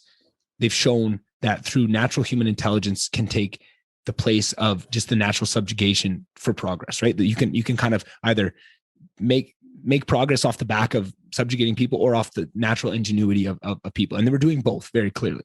And then as you take that forward and forward closer to the timeline, that gets greater and greater because life gets easier to manage. We're having the comfort to come up with these ideas and the Enlightenment values and all these things. And then you get to the very end of it where that disparity is grown to a height. Like when you compare the disparity of an American slave owner and his slaves versus an Egyptian. Well, maybe that's tough to say because they had some pretty advanced civilizations. But do you kind of understand where I'm going with this? Of the lens of which we look at all slavery and what it is getting to the point where, and then I think this also doubles back to another point you're making of it not being about race at all, but then it became race when I feel like if you look at the very start of Western, I'm just going to call it Western slavery, this last couple of 100 years, this idea that everybody has in their head of what it is. I agree. It started off as us and them, and it became more racialized the further you got in towards the end when slavery ended. I think over that time, if you look at the start, there's going to be some sort of mix of us and them and actual racism. And and over that time, it slowly brought that up. So now by the end of it, it was a lot about race, but that's not how it started. And I feel like that's where now this idea of now they because of the lens of what the subjugation we see nowadays is on the basis of race. We don't really have much us and them. That is such a foreign idea to people to even understand that there's us and them because of how interconnected the world is. There's nobody coming over the mountain to come after you. I think it may be that racism is a form of us and them. It's like all racism is us and them, but not all us and them is racism. So we've now come to better distinguish what us and them means to a modern culture. Yeah, and now exactly right. So now everything us and them now is all through the lens of race, because that's how we look at everything. And that's the ideas that we had, where they didn't even have those lenses to look at this through. It was all us and them and these people coming over. So now all the subjugation we see is all through the lens of race. So then when we try and go back and look back on slavery across its whole history, we look at it through the lens of race, when that only came in on the last tiny little sliver of what it was, just even as a whole, right? That whole idea wasn't even there. And we've tainted slavery. Jesus Christ, what kind of conversation is this? But I think people understand where we're coming from with this. But like, I hope this doesn't go viral with no shit. But I just think that it's such a foreign idea for people to even understand how to look back at those things, because the frameworks of how we look at it is so vastly different. And I feel like that is kind of going back to how we started this whole thing of being sold a bit of a myth on what the idea of slavery is, and the lenses that we look at through slavery today did not exist throughout history. And you can't look at it through that lens, or you're going to be in a worse off spot. Nonetheless, kind of, I'm trying to back myself up to how we got onto this whole topic to see, right. So with the culture, and I think I can make this point of what I see as in this. I love how this is all going to dovetail back together. So looking at it through that lens, right? Because it was all us and them at the start, we didn't realize one of the biggest consequences of what we were doing, the biggest source of suffering, is because we didn't look at things through the lens of race and culture and all that. Like, it was us and them. They were just the other. We didn't care about their culture. We didn't care what we were tearing them away from. We didn't realize some of the worst effects of what slavery had brought was that loss of that culture and just what that does to a people to lose all that. And I think now I can make that argument back to with the residential schools in Canada. I know that you're not as familiar with it. It might be tough, but one of the most enlightening things to me over the last couple of years is to see the effects of regaining that culture. And I think it's a different thing because there's less time in between, and there's less actual space, and they're living on the same land, where I don't think you make the same argument for African-American people living in America now. I think it's difficult. But when you take people back to their roots, I've had people on this podcast, Cody Twin has talked about this. I think it was episode 30, about the downstream effects of these residential schools and the grandparents and the parents that went through it, and the guilt and the embarrassment they feel, and just the conflicted feelings of having all this culture ripped away from you and have this new whiteness supplanted in you, and all this deep, like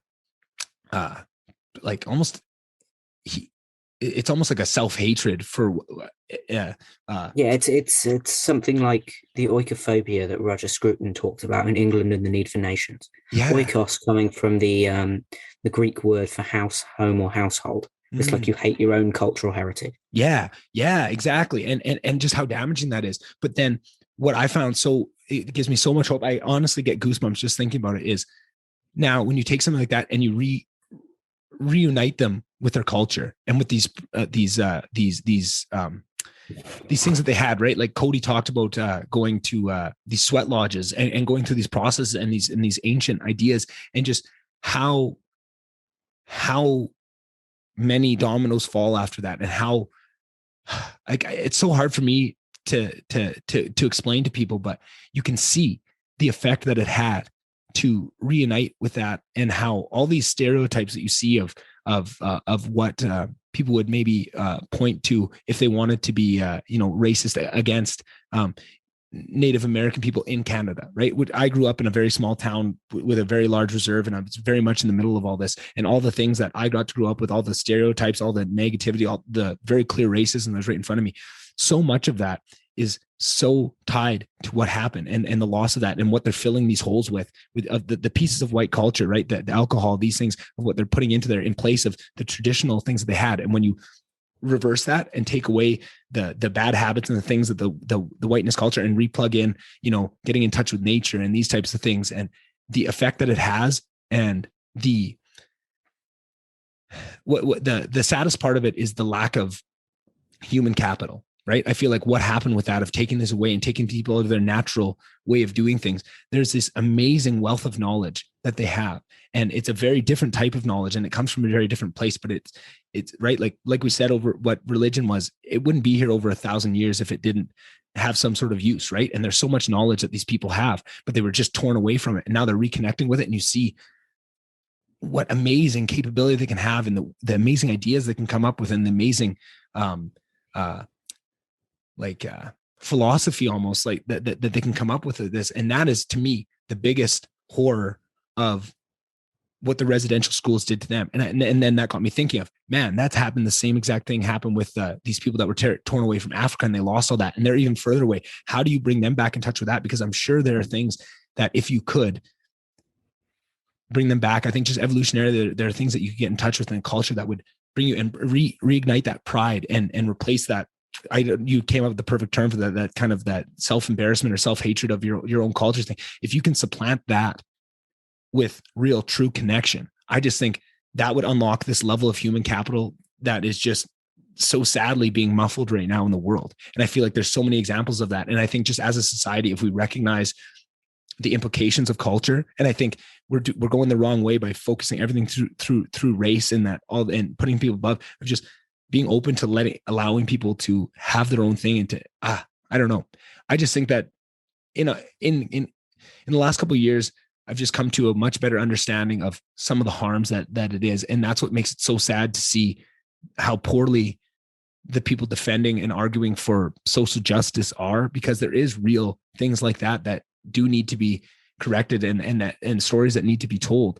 But then they come through this lens of just telling people that they're racist and all this stuff, and shouting them down. It doesn't bring us forward, and it doesn't bring these conversations to light. It doesn't highlight these stories. It just, kind of drags it all into the mud.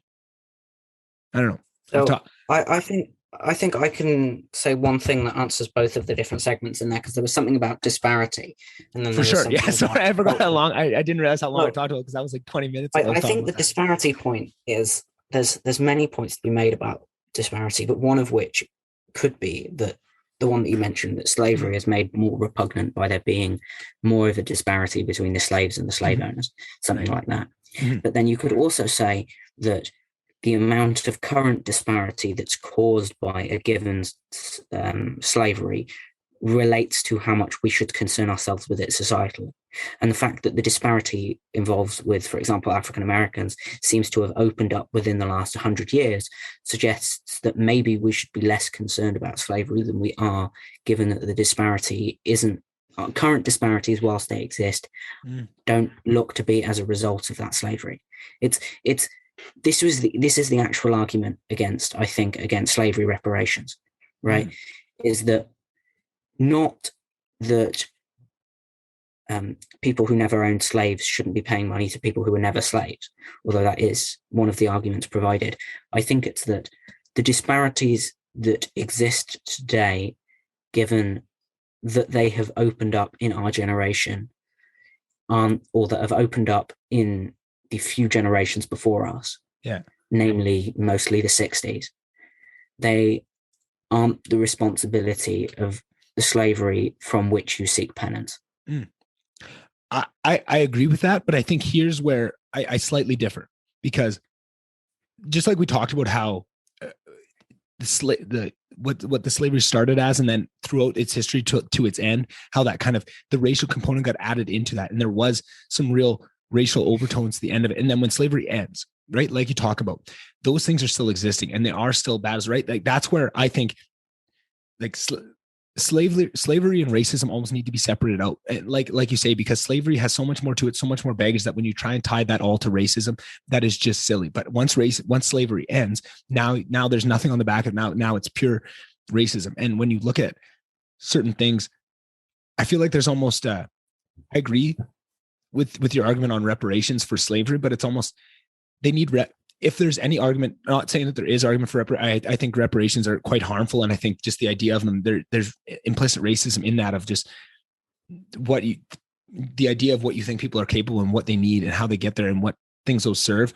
Right. But if there was any argument, you don't have any agency unless me and the government gives you a bunch of money that 100% that I have given you over the last 50 years that hasn't improved your community. Which is exactly what we see in Canada with the Indigenous population. Of that was their go-to. They just, you can have this, you can hunt as much, you can do they'd give these small concessions of just, well, here's your agency. And then that just funnels people into those are the only advantages you have. So you really lean into those advantages, and it just pulls everything further apart, and you get to see the damage that it does instead of actually giving them agency, right? Like that's what we see. But if there was any argument, not again saying they're not, that there is an argument for it, but if there was, what I would argue is it's not reparations for slavery. It's reparations for the end of slavery to, like, I don't know, 2000, because there's some fucked up shit in there when you really look at it about, like the Jim Crow laws, redlining, like there's I hate that the people carrying the flag of progressivism have so thoroughly ruined these terms, because they're actual terms that could be used when in a conversation like this. But I think that I think, sorry to interrupt. Go ahead. No, of course, it's a conversation. I think it depends what you mean by reparations then, because I think the reparations should be getting rid of those bad policies. That's right. What I think the reparations are. So, for example, redlining, when it was made federally legal in 1968 with the Home Mortgage Disclosure Act, something like that. Yeah. And there was I can't remember the name of the 1965 Loan Act. How dare you? Yeah, I know. I'm disappointed in myself. But that is a form, at least, of reparations for historic injustice, is getting rid of the injustice. If there's anything that I think needs reparations for in American history specifically, it's which I don't think needs reparations, might I add. It's the end of Reconstruction in the South, as agreed by Rutherford.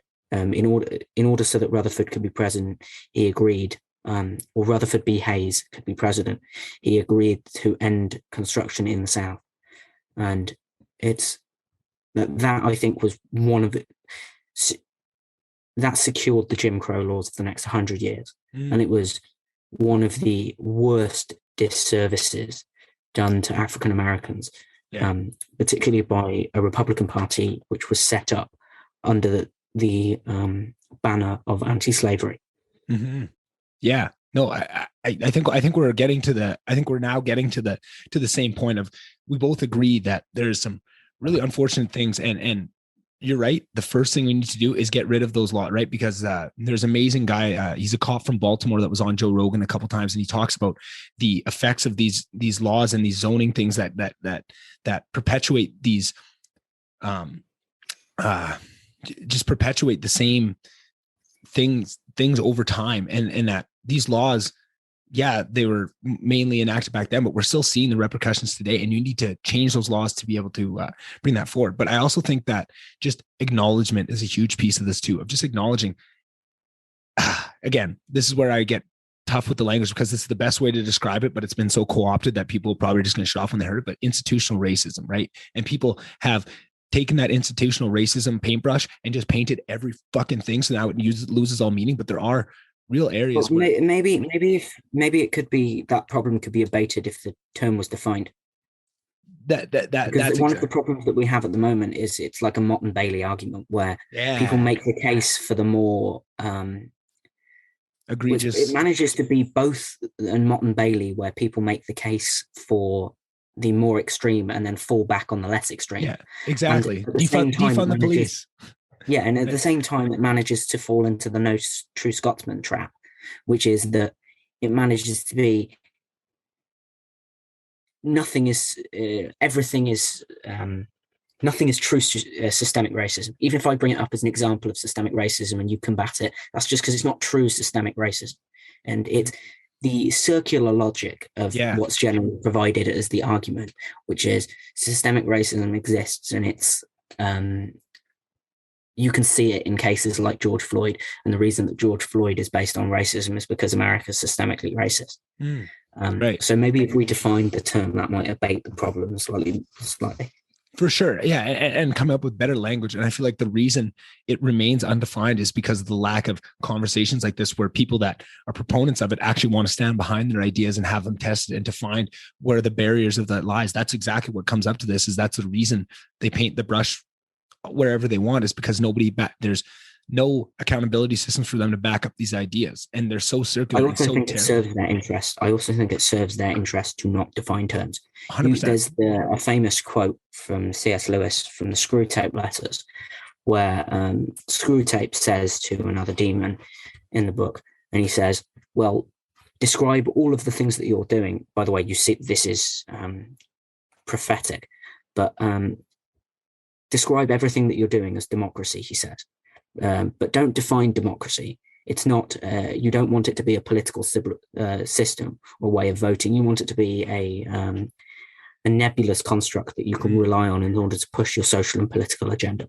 Yeah. Yeah, no, I couldn't agree more. And I think we see, institutional racism, right? Like that is a perfect example of that. Yeah, that there's so much benefit to be gained by not having it defined. And there's so much, and that's why, and it creates so many of these terms, they get to name them whatever they want. They don't have to define them. And then you have to combat them. And it's so hard, right? Like Black Lives Matter and defund the police and so many of these things that on their head of what they make them seem like, and because they don't define them, it can mean anything they want. So it's so hard to combat those ideas. And in an attempt to combat the ideas that need to be combated, you now, just by the title of it, you put yourself into your own box, because now you're fighting against Black Lives Matter. Like, wow, you're a terrible human, right? Like, obviously Black Lives Matter. It's like, yeah, but that's not what it is. That has been so misdefined, and has brought it to such this nebulous idea of all these, like attacks on the fundamental family, on scientific rationality. Like, it's like, wow, this has turned into something that I cannot support in any way. It's dangerous. It's one of the most dangerous things that we have, like, today, to not have that conversation, right? But then here's my thing. So now, having all that understood, it makes it tough, because the natural reaction is just to push back so hard against that and to fight with everything you have, because it is so disingenuous and so hard to fight against, and is so dangerous that you need to. But it's easy to fall into the trap of not giving the side its due. Of this is where I want to come back to, is I so wholeheartedly believe that there are so many things that need to be corrected, and there are real systemic racist endeavors that are still carrying on today, and I think that's where, to me, it's not about reparations and bringing these forward. It's about having open conversations where you can separate the wheat from the chaff, and find real areas that need change and that need to be addressed, and that there needs to be, sometimes it seems so silly that there can be an apology, but just to acknowledge that something happened is a huge deal, right? Like, I feel like there's so many things, like the crack epidemic, like. Oh, so now this is the bit of the conversation where I defend the drug war. Yeah, but this is what I'm saying. But like, there's certain things, like, there's some real sketchy things that went on with government agencies and drugs throughout the 1900s in America, and who that disproportionately hurt. And it's very clear now, right? Like, there's so many books written on it, right? Like I don't know if you can see it, Chaos by I can make out the title by Tom O'Neill. It's all about the Manson family and Haight-Ashbury experiments with LSD that operated until that book came out. That was just, an anti-hippie movement that was run by the CIA that was giving LSD and trying to, brainwash these people with this stuff. And it's very there's documentation showing that they've done this, and it was in a clear attempt to attack these people, but they won't admit it. And now there's all this evidence that they did a very similar thing with crack and African Americans, and the actual effects you see of what that had on the family system and that. And yeah, they will never acknowledge. I'm sure the CIA is never going to come out and say, yeah, we wanted to attack the African American core family unit and pour them or force them into the natural repercussions of the stereotypes we're trying to build. We can create this by attacking them in this fundamental way. They're never going to come out and acknowledge that, I don't think. But that is the areas of things like that, right? Or redline, or any of these things, of just the acknowledgement of it, to be able to move past it. Because I feel like that's where so much of the arguments lie, and so much of the reason that I feel like the reason so much of ideas like defund the police and what Black Lives Matter turned into, the reason it has so much power, even though, like we said, the arguments are circular, there's no real logic, it is, really backwards and dangerous thinking, the things that they're actually putting attacks on. But there is such a real truth to that. There is injustices, right? Everybody can feel it, right? Like, if you leave it nebulous and undefined, and you ask somebody, is there injustice? Have people been treated wrongly for the color of their skin? That is true. And there is that too. And to you have to recognize that to see where the source of the power is. The only reason those people have that is because people that are completely untied to it, right? People that grew up in Canada, like all my friends that I went to university with that have never met a black person in their life till they went to university, probably, right? But they're so on board with this and they're so detached from it because they recognize that deep down in their stomach, they recognize that there is some real genuine inequity that is happening in the world and that these systems aren't fair. The one thing I will say is that I am more skeptical of accepting that in the general than I am in the specific. So the reason I'm skeptical of the term systemic racism isn't because it's been co-opted necessarily. It's just that it's too vague. And I would like to be dealing with racist incidents, and I would like to be. I would rather not be dealing with any racist incidents, but I would rather than dealing with vague and nebulous problems, I would rather be dealing with specific problems for which there can be solutions. Yes. Vagary is the antithesis of workable solutions. I agree. And I feel like that's a tool because their goal for so many of these people, their goal is not to actually solve any issues. It's to have an identity surround fighting this, right? It's I don't know if you know who Bo Burnham is, but he's a comedic, a comedian that does like lots of songs and stuff. And when I grew up, I used to love listening to him. He was on YouTube, one of the first YouTube stars of putting his music out. And he has this one song where in this certain part of it, he talks about the inventor of rape whistles and the dilemma of wanting to sell more whistles, but also wanting to prevent rape. But if rape goes down, the need for rape whistles goes down as well. So you lose your business, right? And it's this thing, it's this dynamic. And he does it in a quite funny way. If you hear the song, it's pretty good. I kind of brutalized it, but the idea stands of so many of these people, they don't want racism to be solved. The more racism there is, the more things they can paint with that racism brush, the more their identity grows and the more power they have. It's a power dynamic thing that they. I don't understand how it's an identity. This is a kind of a separate point, but I don't. For it to like Christian is an identity, or Jew, or even male is an identity, or female are identities because they give you modes of living. Yeah. And I don't understand how. I mean, there's a line from a famous rap song I can't remember the name of. Believe it or not, I'm not very into rap. Which is they knew that racism was hot if they designed it to sell. It's something like that. Yeah. And I don't understand how you can formulate an identity without giving yourself a way to live your life. Like the purpose of an identity surely is that it gives you a way to live your life.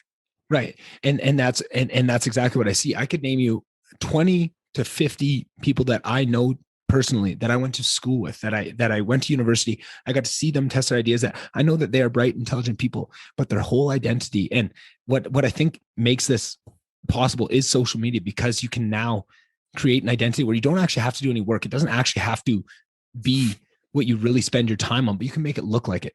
If social justice is your thing, right? And you just share. So it's Palestine this week, I'm sharing that. Oh, it's Black Lives Matter, I'm Black Square, that's what this is. And they build this whole identity around supporting these causes. How many actual issues are they trying to solve? Zero. How many, Can I just quickly, of course. I really need the toilet. So oh, hell yeah. Cut this out. Yeah. I'll go now. Yeah, for sure.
I'll be back.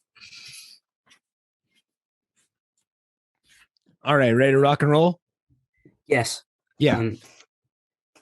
So I remember that it was social media. So. Yes, exactly. And I think social media creates this atmosphere where you can pretend to have an identity where everything you do is for others, and all they need to follow is just what is the wind blowing towards today? Who is the oppressed person, right? It's the oppression Olympics of just I'm supporting the most oppressed for whatever, and it's with zero research. It's just about following you build up this ecosystem of it's going to feed into you automatically. You don't have to do zero work. It's going to show you exactly step by step, share this post, this post, this post, and you're doing the right thing. And within that, there are people that really care and that really want to make a difference. And it's hard to separate those two out that are actually making change. The trouble is, I believe that the social media activism does much more harm than good. I think what it does is it creates this idea of this social currency that you can gain by doing this, right? So now it's not, it incentivizes people that aren't actually trying to fix things to come into the game. And because they get all the benefits of doing the work without doing any work. All they do is share a couple posts and they get all this social gratitude, right? What that does is they get all of the virtues of praying in public with none of the actual prayer. Yeah, exactly. And none of the actual following of the tenets even, right? Like you don't even, it doesn't matter if you're eating pork or not, right? Like because it's all a show, it's all a farce, it's all drama. But what that does is it creates the whole dynamic of this whole social justice is now just drama, and it shows. And what the people that are actually in control of making the changes that we're all pretending we want to see, the Nikes of the world, the Amazons of the world, the governments of the world, all it shows them is, hey, we don't actually have to make change. All these people want is just a show. It's theater, right? So Nike throws up there, we are behind Black Lives, we do all this, and they don't make any actual change. They don't actually put anything you forward. Make your icon, you make your logo a rainbow for Pride Month. Exactly. And that's all that you do. Exactly. Yeah. And that's just what this creates. And that's what people, performative wokeness. Exactly. And I think this performative wokeness is so dangerous. And I feel like you need to be on the side of, only share something if you really want to, if you're actually actively doing something or you're coming up with solutions. Don't just share shit for anything, because now that gives the free excuse for other people to do that and people to have real control. Because the way people think, and this is what is so upsetting to me, is I don't see any of this as malicious, at least not consciously. I think it is malicious for some people that really, the Robin DiAngelos of the world that know better and know what they're bringing to the world, and just creating racism out of thin air, to fight against. I think that's dangerous. But for the most people, they think, I can't make a change. I'm not Nike. I'm not Jeff Bezos. I can't make a real effect in the world. The only thing I can do is throw my support behind it to share the black square, right? I'm doing my part.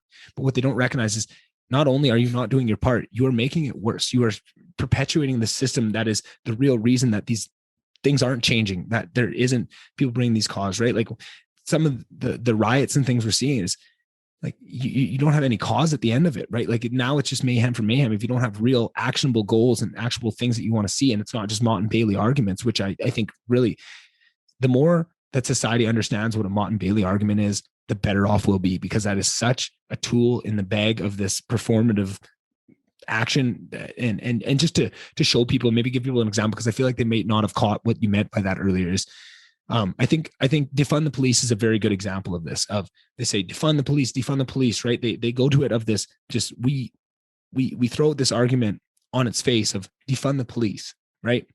And it's very easy for people to make an argument. Hey, in reality, that doesn't really work out so well. This, and this happened. We can see it. You see what happens in New York. And they go, yeah, well, we know that. That's not actually what we're saying. We're saying we want to differentiate and change the pay and move it all around. But that's not what you said.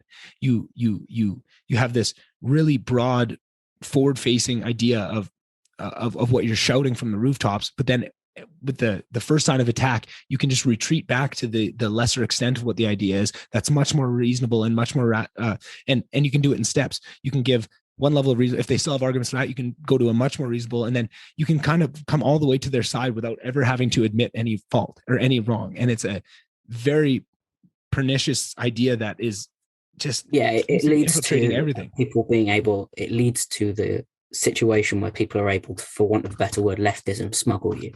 Yeah. Which means they make Mott and Bailey arguments on all of the points, and then they wait till they get to one where you don't know what you're talking about, and that's where they smuggle in their leftism. Yeah. It's something like that. And if I can just provide maybe an explication as to why social media activism is so terrible. I think it's because the internet is a postmodern fora.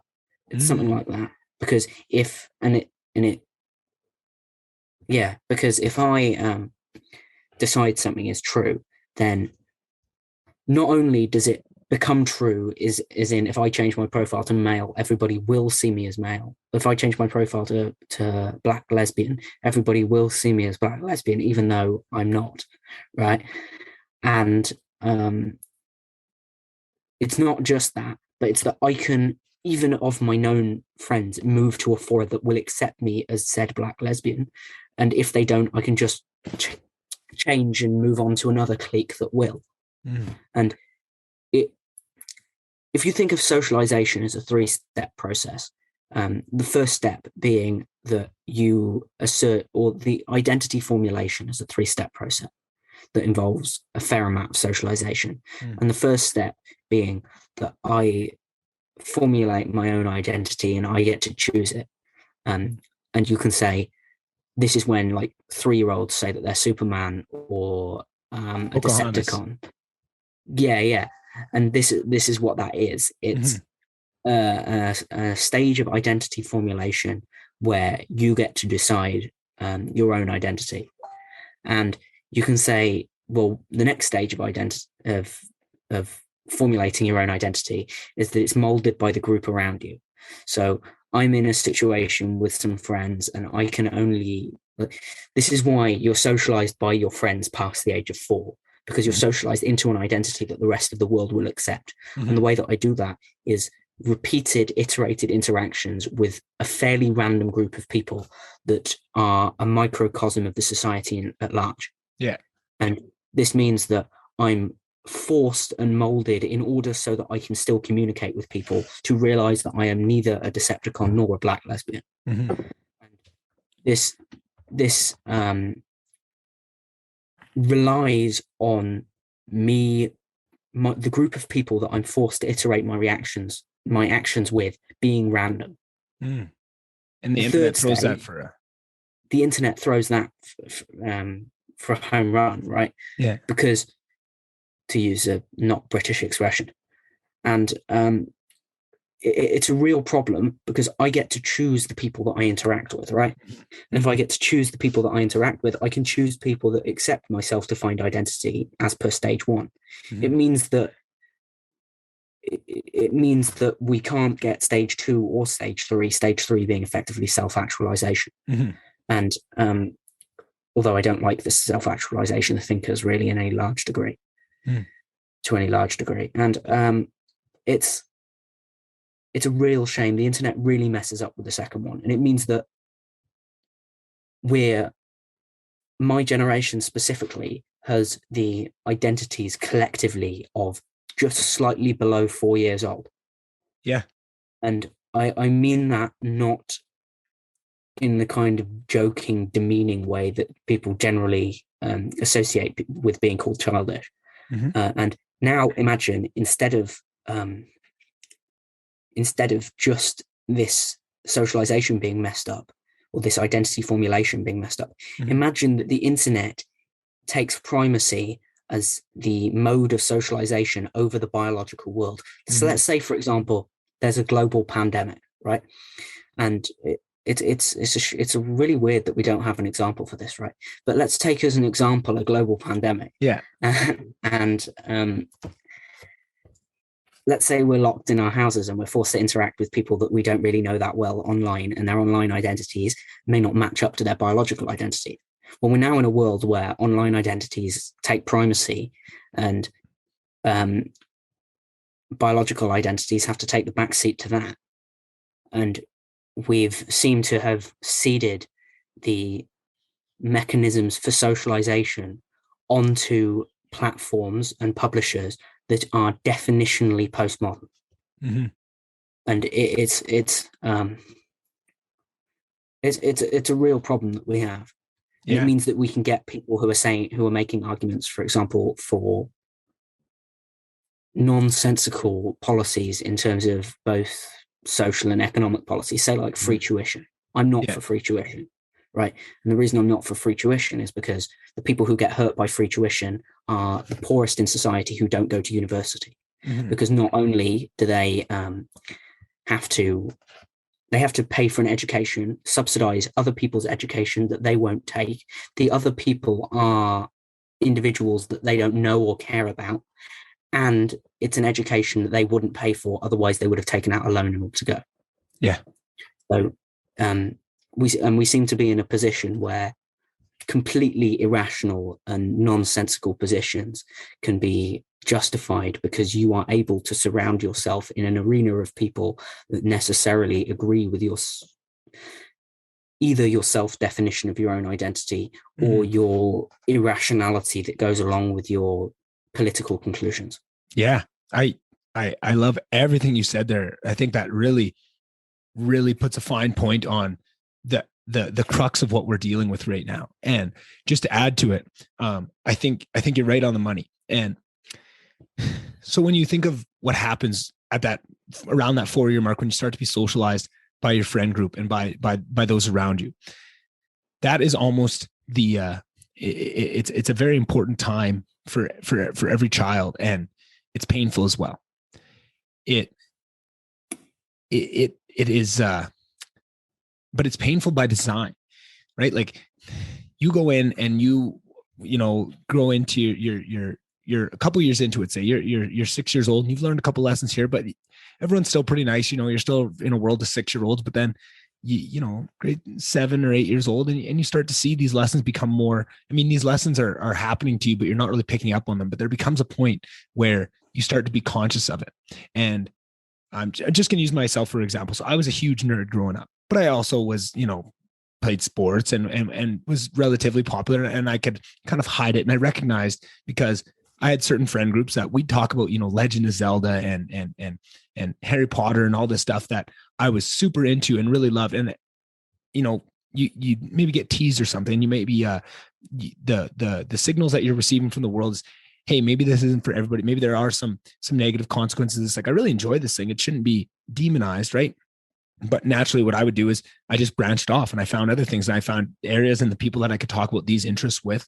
And I found out that that's not going to be for everybody. And that's an important lesson, is that you have to find, you want to be multifaceted so that you can find different connections with different people, right? Like it's if you expect everybody to come all the way to you and to get on your level of what you're interested in, you're going to have a hard time, and you're going to be much better served by finding ways that you can interact with all these other people. But what you're seeing in this is what, right. And then, but just to take it. So now say you love Twilight, right? And when I was, growing up and going through this, didn't really have the internet at this time, but now you take a kid and fast forward 10 years and he's going through the same process, and he really loves Twilight, and he gets a little bit of pushback in the real world. And that doesn't feel very good, right? The actual negative reaction, for good reason, the negative reactions of you learning with the world, how these things are going to come across and learning these important lessons, but you retreat and you find maybe an online forum for Twilight, and you find this community of people that really love Twilight, and you can make Twilight your whole identity. You never are forced to branch out and find other things. It doesn't mean you have to dislike Twilight or discount that at all, but the natural process of branching you out and finding different things and different ways of connection, so that regardless whether you're talking about a gun-toting Republican or a philosophy major that's 20 years old that is completely indoctrinated on the left, you can find areas to connect with them. But this is what happens, is you miss that whole, if every time it gets difficult, you're teaching really bad lessons, but every time it gets difficult, just find a group that'll be accepting of it. Don't push boundaries, don't push farther out. And then you see this, right? So now we have a whole generation coming up that has lived their whole life with that being at their backs, where they can always just find these identities and build things around and build ecosystems around it. Right. And then you have this generation that's a bit older that has learned these lessons, but on the internet, they can step back into that world for a little bit of time, even somebody that's older than both of us, let's say a 50-year-old man who, likes some of these things and has some of his ideas, and he's maybe pretty set in a mindset. So let's just say he's just for ease of my creating somebody in my head, 50-year-old man from Slave Lake, Alberta, grew up in the oil field, very right wing, very set in his ways and has his ideas, right? And he had to go through that and have it and have it tested by certain people over the time and got socialized. But where he grew up, that is the main mode, right? And now you take him and put him in a pandemic, and even though he had learned all those lessons, it gives him an opportunity. There's a way where he can step in and create an online avatar that doesn't have to deal with any of those negativity. And he can only find people that agree with that 50 years of building up this idea that he has and this worldview.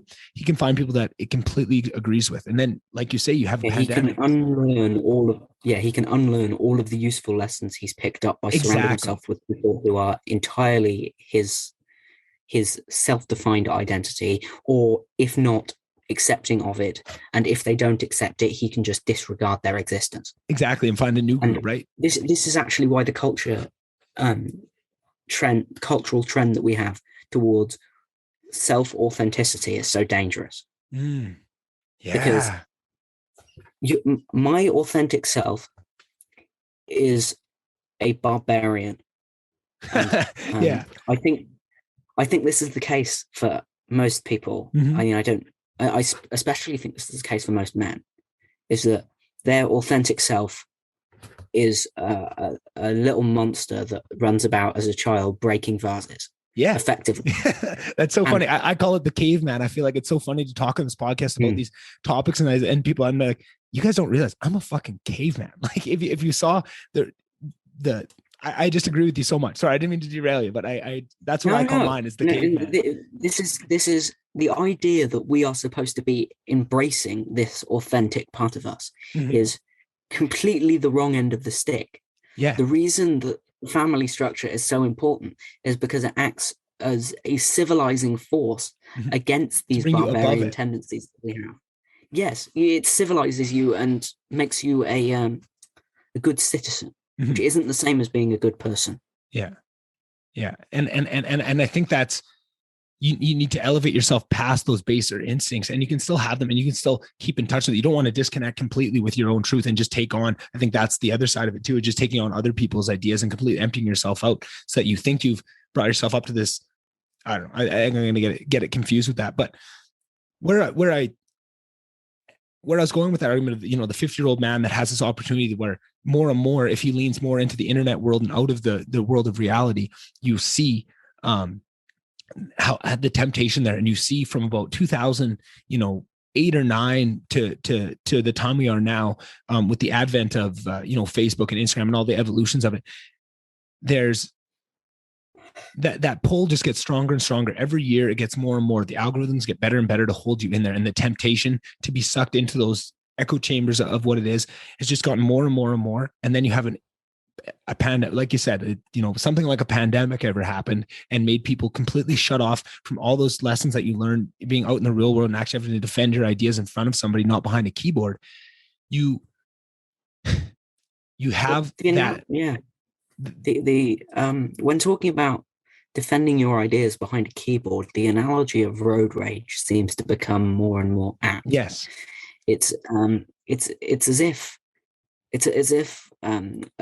similar to road rage, we are separated only by a screen, and we suddenly lose all rational instincts and become like, if you want to see what your authentic self is, just put yourself in front of a keyboard and give yourself 140 characters to say what you want to say. Yeah. That's exactly it. And I think the temptation is so strong, and that's where I try and come at this I try and come at everything. People that have listened to a lot of episodes will know this. I try and come at everything from a place of love and compassion. That's what I think is going to solve all this. That's what I think is the antidote, very much in the line of Joe Rogan and Lex Fridman, these people that really are unabashed about their belief in love and compassion. And that's what's going to bring things forward. And I try to have compassion for this because it's the systems, it's the algorithms, it's human nature. They're all tied together, and you can see when you zoom out like this, you can see the temptation is there and how tempting that is and how painful, right? If you recognize how painful life is and how much it hurts to have something you love like Harry Potter and have the whole hockey dressing room laugh at you because you read Harry Potter. That fucking hurts, right? Like I have so much compassion for people that want to retreat away from this, because the world is painful, and never in the history of society have we had something that would allow you to retreat away. I think it's always been there, right? Some people would retreat away into books, right? Some people would just detach themselves from reality. Maybe 100 years ago, would just retreat into books and fantasy and stuff like this. There's always been ways, but it's never been this tempting, right? Where you can have a whole complete separate online life that you never have to deal with any of the negatives of life. It's only, you can surround yourself with all this stuff. It's so tempting, right? So now you have the older side of the generation that has, been through all this lesson, but is unlearning them and has that temptation to log into Facebook and go on and argue with all their, all the people they don't agree with, or do whatever they want that sucks them in, whatever piece of the algorithm, because there's all different things that hold people on these sites for different reasons, right? Some people want to argue, some people want to have their own ideas just propped up and push forward. And then not to forget about this younger generation that's coming up that never knew anything different. So now you have this whole older generation that learned all these lessons, but life is hard and maybe they didn't accomplish something. They're not very happy. They're 50, 60 years old. And this is the only happiness they have, is this diving into this world. You have this younger generation up that has always been supported and has never had a hard thing thrown at in their life, because they always have these people to go back to, and they never branch out, and they just build this whole identity on, being the oppression Olympics of this is okay.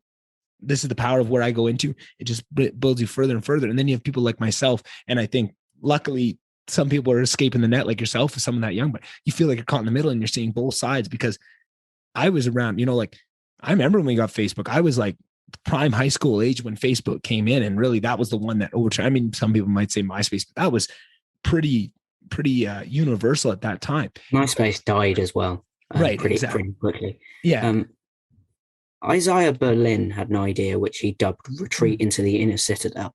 And the idea was that there is a propensity on the part of people, if they are not very good at something, to retreat into their inner citadel in that domain and criticize the validity of the domain. So one thing that this was this massive red pill moment that I can't undo. But one of the things I see with a lot of what's going on is that they're not people who aren't very good at socialization. So they retreat into their internet identity and then demean the validity of socializing, demean the validity of the real world as a way of justifying their lack of socializing ability. I see this as well with attacks on institutions of merit, people who aren't meritorious, and they're retreating into they're retreating into their inner citadel and then criticizing the institutions of merit in order to justify to themselves their incompetence and laziness. And I think you see it not just on the individual level, but then you see that same thing happen on these giant scales, right? You look at journalism, and what has happened with journalism is they all have just been retreating into the internet selves and just, the self-adulation, the pats on the back, and it's completely corrupted a whole industry. And then you have these things pop up in response, like Joe Rogan and Brett Weinstein, and these people that are actually through merit in their ideas, bringing in these huge audiences and monetizing themselves and having no control of them, not having 12 producers telling them what they can and can't think and following these directions. And instead of recognizing themselves, the merits of that, they just retreat away and just tear them down and try and come up with these terrible, terrible arguments against what they're doing. And for anybody that's ever listened to them for more than, 1 or 2 episodes knows just how bold-faced these lies are about these people, right? You see the smear campaigns on Joe Rogan, I don't know, a couple times a week. And anybody that's listened to him knows that everything they're saying in them is complete bullshit. And it's like, you are so scared of the merit of his arguments that you're just going to, fall back like you're doing like this. Like that is just so, I don't know. It's funny. It's sad. It's so many things at once, but it blows me away to see that. And I mean, you can make that argument for a bunch of different industries. I think that's the same with universities right now. I know you're maybe a little younger to see it, but you're in a group of all these people. You get to see us talk about what the experience of going through a university is they have so much retreated away from any criticism that they've just are swirling around the bottom of the toilet bowl and just clawing to try and hold themselves up and just tearing down the actual institutions. Like they're tearing themselves down in an attempt not to change and not to address the criticism that they're receiving. It's wild to watch. I honestly can't even, it seems like the more I see this stuff, the more sure of the simulation theory I am of just, this can't be real, of just how ridiculous this is, right? Like the entertainment factors is just off the charts, like Elon Musk has talked about this idea of, the most entertaining outcome being the most likely, right? And that's kind of how he lives his life a little bit. That's one of, just the underlying things. And that is very much an idea of the what did I just say? The theory of words. I just said it like 2 seconds ago. The theory that everything, simulation theory. Thank you. That's very much a simulation idea. Simulation theory idea is this the most entertaining outcome is the result. And I feel like it's either just a natural thing, or it's just another consequence of the internet, of just that is almost one of the tiers when you take away all the negative consequences and you're just doing it for the lulz and for the memes on the internet. That's kind of where you get to, is that's the real driving force behind most of this stuff. And it's I think we sad. may be able to solve this problem as a populace by being less trusting of people that we know lie. Yeah. We seem to have this phenomenon where, like, my view is that I don't trust the New York Times. The reason I don't trust the New York Times is because I can disprove everything that they're saying about every country that they're writing about if I know about the country. Mm-hmm. And we seem to have a culture, or a significant proportion of a populace that has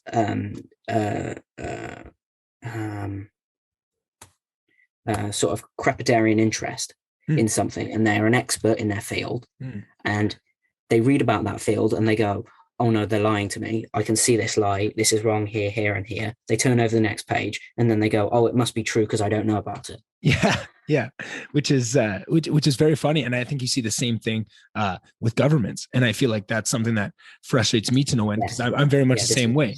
And in Canada, it's pretty much the two parties, right? Very similar to the US. It's more like three parties, but it's, you have kind of a center right, a left, and a really far left, right? Like that's kind of our, but they all lie, and they all are absolutely terrible at what they do. And you can poke holes in all of their theories right. But very much like someone might say, oh, I don't trust the New York Times, but this one, Washington Post, that's mine. It's like, it's the same thing when I see in governments, and I see it very much highlighted during the pandemic, is so many people's answer is not that, hey, all our governments kind of suck and they're all kind of captured by the same forces and doing the same things in different verbiage, but they go, oh, this is bullshit. Like, it's all Jason Kenney's fault, who's the right-wing provincial leadership in our province.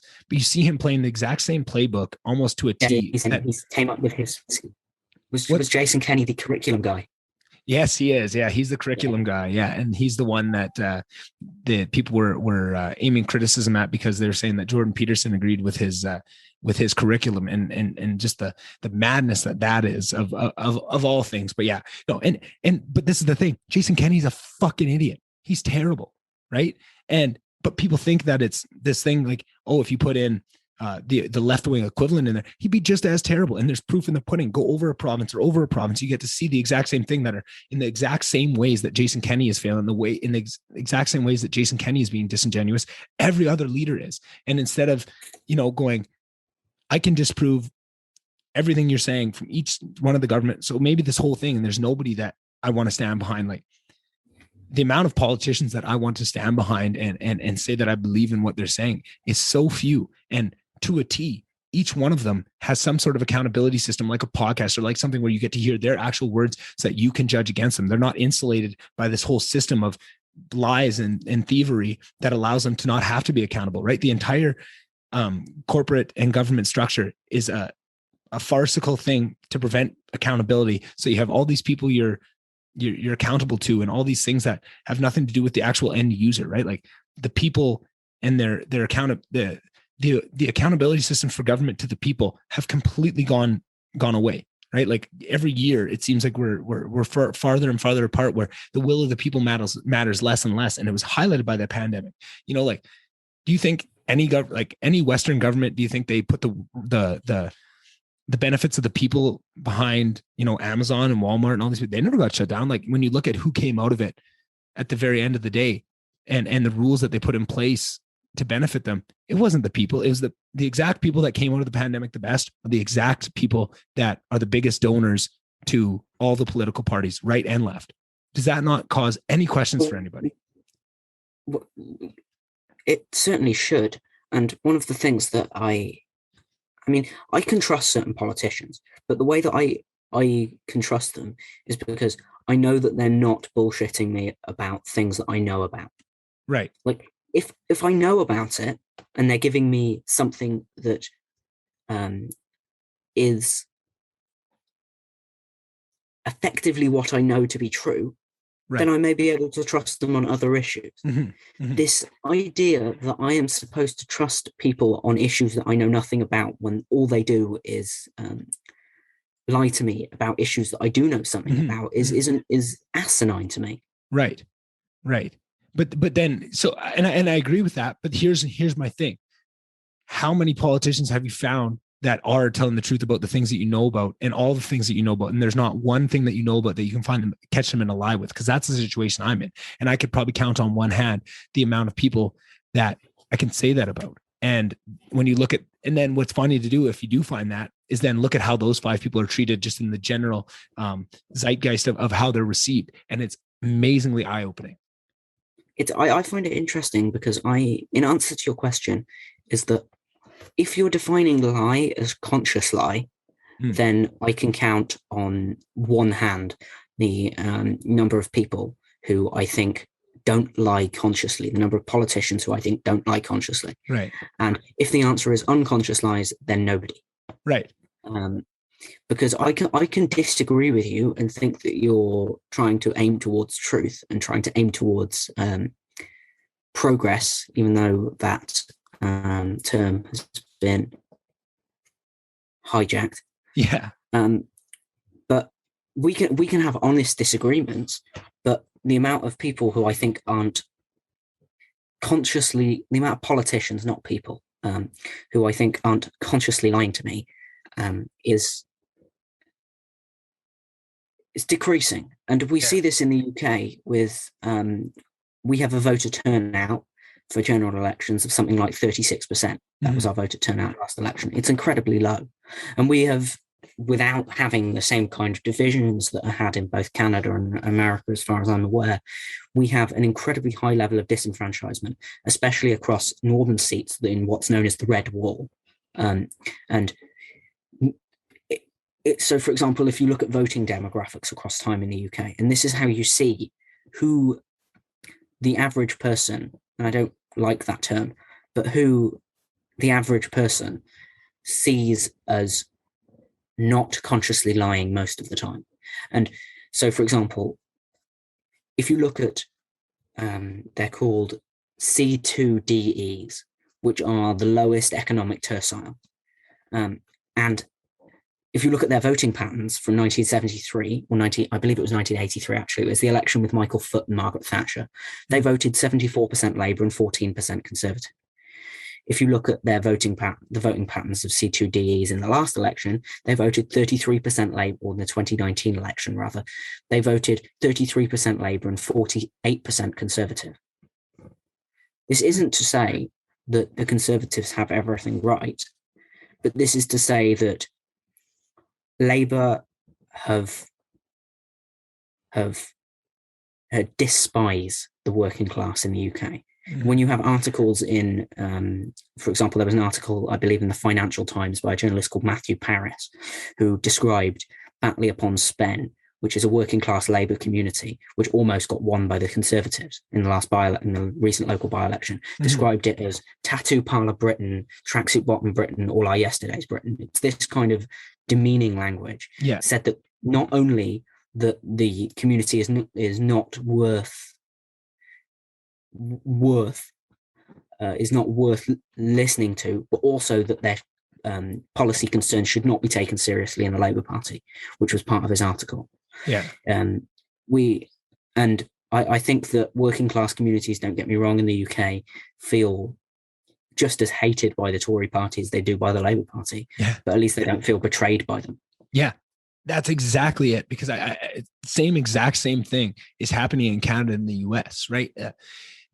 earlier in our conversation, we were talking about the disparity and how important that is. And we're looking at it kind of through the lens of slavery. But I think that even when slavery ended in the West, that same thing is definitely a huge impact on the underlying feeling of a society, right? Like, and there's a lot of decisions are balancing that of how much are we going to steal for ourselves and how much are we going to filter out to the people to give them enough cake to quell the rebellion, even though the disparity between the top and the bottom is just on a rocket ship of trajectory of just separating and separating and separating. And so much of this is they have a couple of things in their playbook to prevent people from realizing that.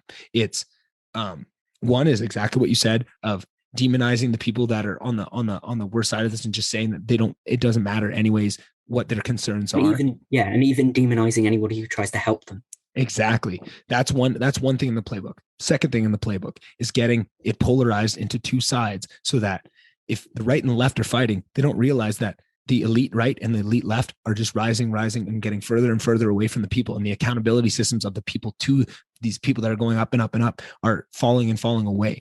And that is the thing that I see. That is why, and I see the same thing of all these arguments we made for the left. I can make all the same arguments from the right as well, of it, minus exactly what you're saying of this actual attack. No, not even minus that, because in the same way that the left seems to demonize these Alberta in Canada, where I am, this is the oil field, right? It is the Texas of Canada where I live.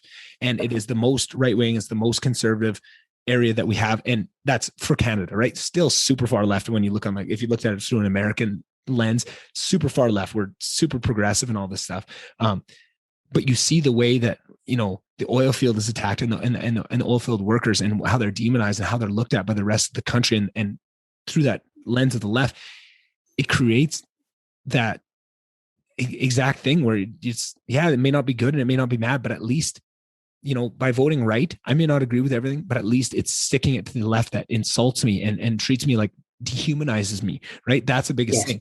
But that's what this was always the best argument for Trump, was that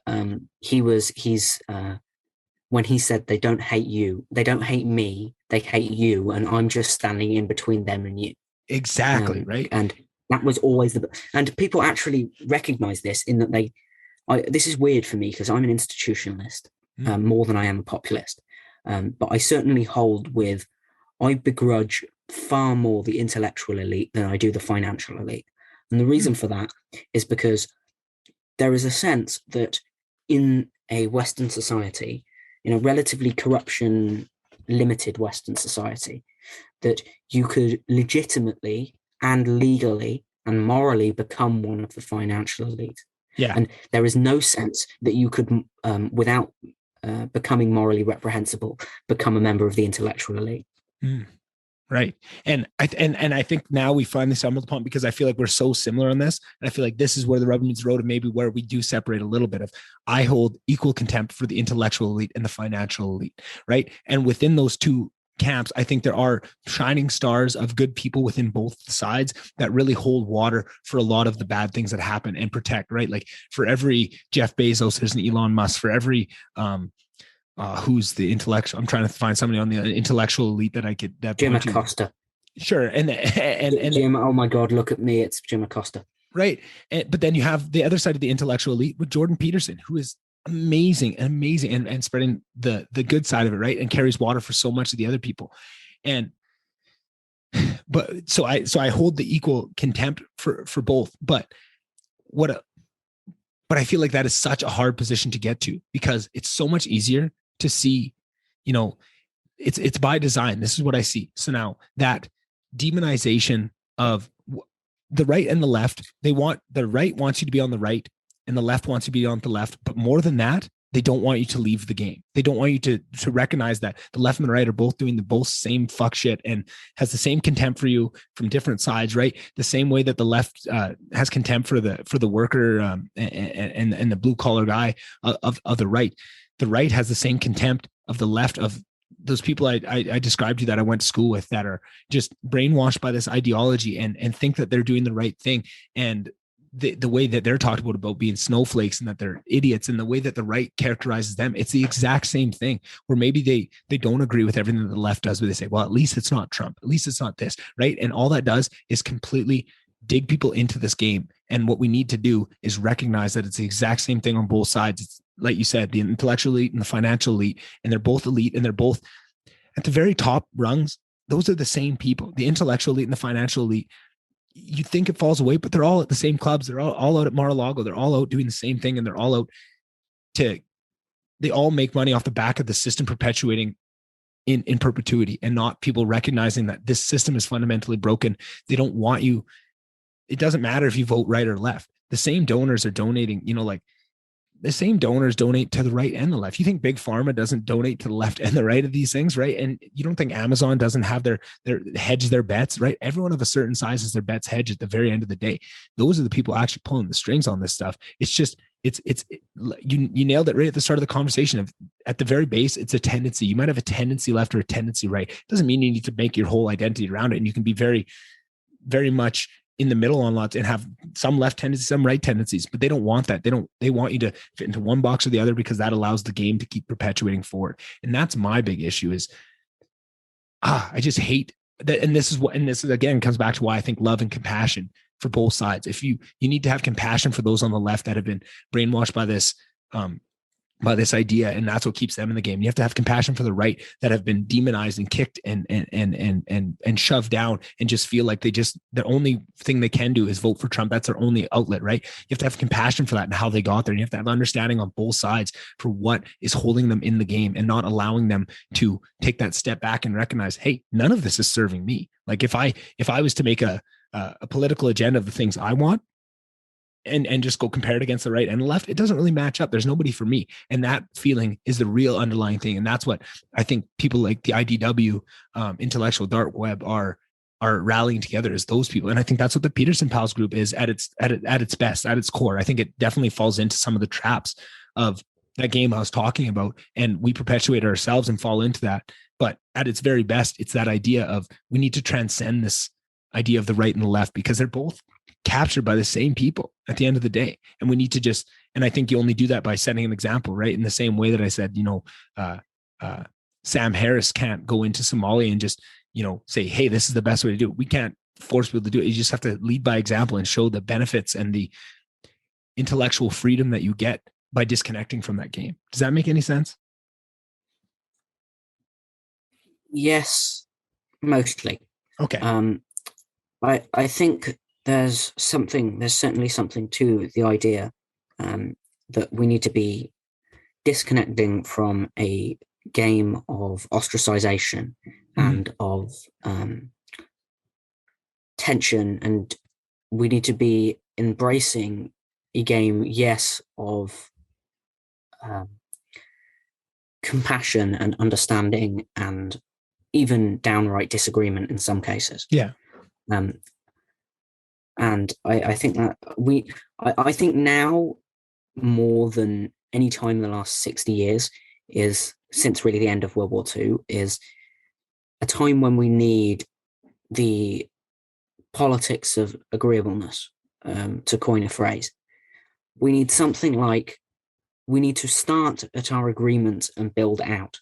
Yes. And we seem to be more and more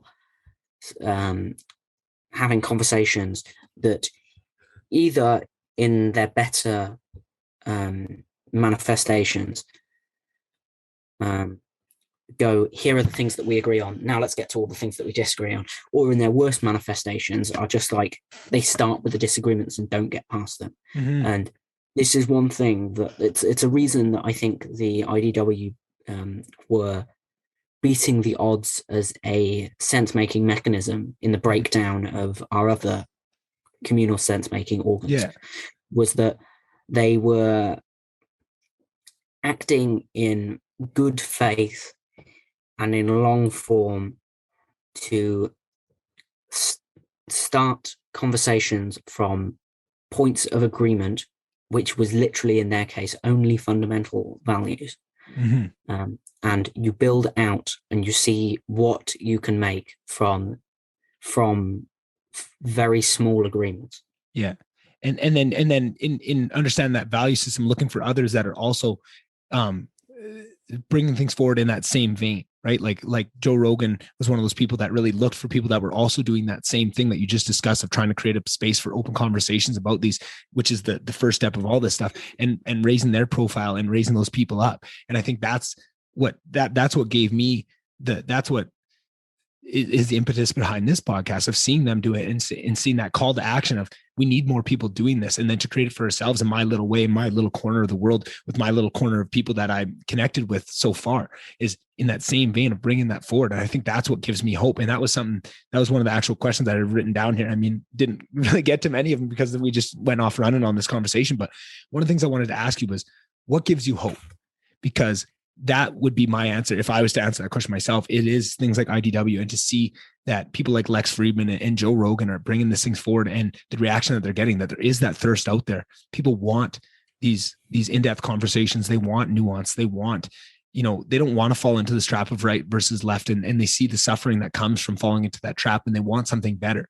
And that gives me hope. And what else gives me hope is to hear somebody that's 16 years old that has such a clear idea of all these things, like that fucking, that just makes me so happy to hear that we can have this conversation, and that this isn't, because I feel like I always had this fear of, man, like I just escaped under the wire of all the institutions teaching me these things, of going through high school and just pushing back really hard against all this stuff, getting to university, pushing back even harder. And I just get out of it. And I'm like, man, if I was 2 years younger, would I have had it within me to push back against all that and come out of it without being changed fundamentally? And to see somebody continue with your wire analogy, I'm both small and good at limbo, so that helped. Yeah, there you go. Oh, that's funny. But I'm just curious, what gives you hope? Like what do you see from maybe a decade before me, or a decade behind me? What things do you see coming up that you see brighter direction for tomorrow, kind of thing? This new parental movement against critical race theory in schools has really given me a lot of hope recently. Mm-hmm. And I don't think that I agree on everything with the people involved in that movement necessarily. Me as well. And with most of the people involved in that movement. I mean, I'm politically homeless, so me as well. I don't identify with much at the moment. I agree. But movements of masses of people, to butcher an Orwell quote, I hope to see a revolution of a movement of the masses with which I would like to associate myself, not a selection of policy concerns which we, the higher ups, are going to inflict upon them, the lower orders. And that's what I see as the revolution being advertised by a lot of people in modern culture. So the answer is, I'm rather a pessimist in general politics, but I'm not a pacifist. I'm not a pessimist in regards to local politics that involves movement of masses of people, in which I think to give the example of the critical race theory in schools, the silent center stays silent no longer. Mm-hmm. Yeah. And I think that's very much an IDW idea as well, of these people that I think that was the biggest it's so hard to put a label on the on that silent center that you're talking about, right? And there's just these certain things, because they don't, by the very process of it, they don't label themselves. That's the whole reason that they're in the centers, because they refuse those labels that don't line up with them. And they, by that, you understand that they hold more value to what they want to sign their name to. They're not just signing their name to anything. It has to really match up with what they are. And that's what it might not be, it's tough to say the IDW, but when you break that down into its constituent parts, you may not have this, 1 billion people that identify with the IDW. But when you take the couple 100 million people that really identify with Joe Rogan and what he stands for and his ideas, that take in maybe not all the parts of the IDW, and there's probably some pieces that he misses, and that he might miss it, but he holds up other people that will fill in those gaps of what he's missing, of that takes the idea, but then you take his millions, and then you take Lex Friedman's millions, you take Jordan Peterson's millions, you take all these people's millions, and there's obviously going to be some crossover like myself that is really stands behind all of it. But that is a big group. And that is hopeful, right? Like when you think of it like that, and to think of a group like the Peterson Pals group of just people that want better and that are willing to sacrifice to want better, and not sacrifice in any grand thing, but just the sacrifice of your own power and sacrifice of certainty. Sacrifice of certainty. Yeah, exactly. Thank you. That's exactly where I was going. Just the sacrifice of certainty to open themselves up to have these conversations, right? And they might get difficult, right? Like some of the conversations we've had in the Peterson's Pals group on abortion and on, the drug war, and some of those arguments aren't very fun for people. I think they are fun for people in that group because they allow themselves to see the fun in having your ideas changed. But that is a very specific mindset. And for a lot of people, those conversations would not be very fun because you've tied so much of your identity to these ideas that when they get questioned, it's an attack on you. It's not an attack on the ideas that you just happen to hold and that you're open to being changed on. It's now an attack on you. And that is the biggest issue. And that is the biggest flaw and the biggest, I would say, in terms of success, it's hard to say what constitutes success and what's going to bring you success in the world. And one of the things that you can point to for sure is hard work, right? Other than that, it gets pretty squirrely. If you work hard, your odds of success are going to go up in whatever field it is. But I think one of those other things, and those are so hard to find, those things that by definition, you will have increased your chances of success. I think one of the other things too is refusing to identify yourself with ideas. That idea of making facts out of values, understanding the importance of that, and forcing yourself, because you have to work at this every day, of not letting yourself fall into the trap and keeping yourself separated and keeping the ideas just ideas and facts and keeping that separate.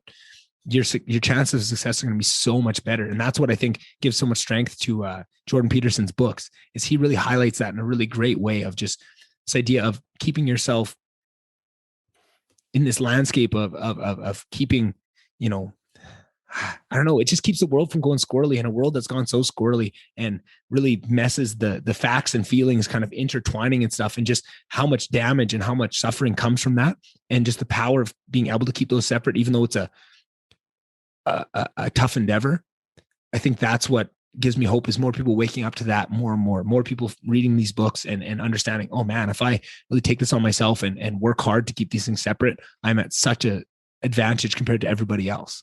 Right. And I just think that's something that is hard to explain to people. I feel like this is the difficulty. It took us 3 hours almost of us having this discussion just to be able to have someone to understand that last statement that I said, if they understand it, because it was quite convoluted. Right. But that's the difficulty of these ideas, of trying to educate people on the importance of these ideas and the complexity of them. It's so difficult, but it's so important. I think there is another hotbed of hope in the how fun these kind of conversations are. Yeah. And for sure. I think this is a much underrepresented point, is that how enjoyable I can think, this is my advert to people who aren't involved in this kind of, whether you want to call it a movement or a clique, is I cannot imagine anything more boring than not having my ideas challenged and changed, and identifying with the ideas themselves instead of the mechanism that gives rise to them. I cannot think of anything more glib and dissatisfying to do with your life. And it's of great hope to me that politics and philosophy and conversations like this are so fun. To quote Michael Knowles, of all people, I have desperately tried to stay out of politics my entire life, but I can't. It's just too much fun. That is exactly it. You sum that up so well, and you're right. So I was telling you before we started that because of the pandemic and stuff, I'm a real introvert. I need my time alone to really reset and like, I love doing this too. And it might come across to you that I'm an introvert because of what I've chosen to do with this thing. That might shock people, but I hadn't had time on my own, genuinely alone, where I wasn't with, locked in a house with people for over a year. And I was going a little bit squirrely. So last night was the first night I had on my own, genuinely alone, no dog, no girlfriend, nobody calling. And what did I do? I watched podcasts, and I watched, Lex Friedman and Joe Rogan, and this exact type of conversation we're having here, because it's so interesting. There is nothing that I want to do more with my time than to test my ideas. And through that process, I've found these people that are amazing at testing my ideas, right? And pushing the boundaries, and will bring people in with that express goal in mind to have their ideas challenged, and to be a part of that is so much fun. I think it might be even more weird than that, because I want nothing more than for my ideas to be wrong. Yeah. Because can you imagine how boring it would be to be correct about everything? Where would you go? What would you do? Exactly. Who would you talk to? Why would you talk to them? Mm-hmm. Like the reason I am so uncertain that I'm right, that I need to have these conversations in order to mediate my brain, in order to be able to live with my knowledge that I'm probably wrong. Yeah, exactly. And the more you gain the knowledge, the more you realize that you are so wrong. And there's this shame. There's this, like, I call it like 110 club, something like that, where it's this level of intelligence that you're just about smart enough to know stuff, and you're not quite smart enough to know that you don't know stuff. Yeah. And that's a lot of people. And that's where I see the people I look up to the most are people that you're never going to fully get there, but the most people that have really gotten to that point where they recognize their own ignorance, right? Like, the most ignorant people in the world are the smartest people in the world, right? Jordan Peterson, one of the most ignorant people in the world, right? Like, Roger Penrose. Well, the most admittedly ignorant people exactly. in the world are usually the smartest people in the world. Yes, the most ignorant people in the world, the most unadmittedly ignorant people in the world are usually the most ignorant people in the world. Right, exactly. But that's the thing. There's that saying, the fire of knowledge, the brighter it burns, the more it illuminates the shadows of ignorance, right? The more you understand, the more you can recognize how much you don't understand. And that's the real impetus behind this all. And if that's your motivating factor, and that's if you fully internalize that, right? And I feel like you will naturally internalize that the farther you go in actual intellectual pursuits, that will naturally come to you, right? And you see that as the natural progression of where these people get to. And I feel like, yeah, it's those people that will admit it. You're right. And it seems like the people that don't admit it and still end up at the top are those people that are, in terms of like financial success and power acquisition, they might get to the end of that road and they might look on paper to be successful, but you don't look up to them in the same way. Like, I'm trying to,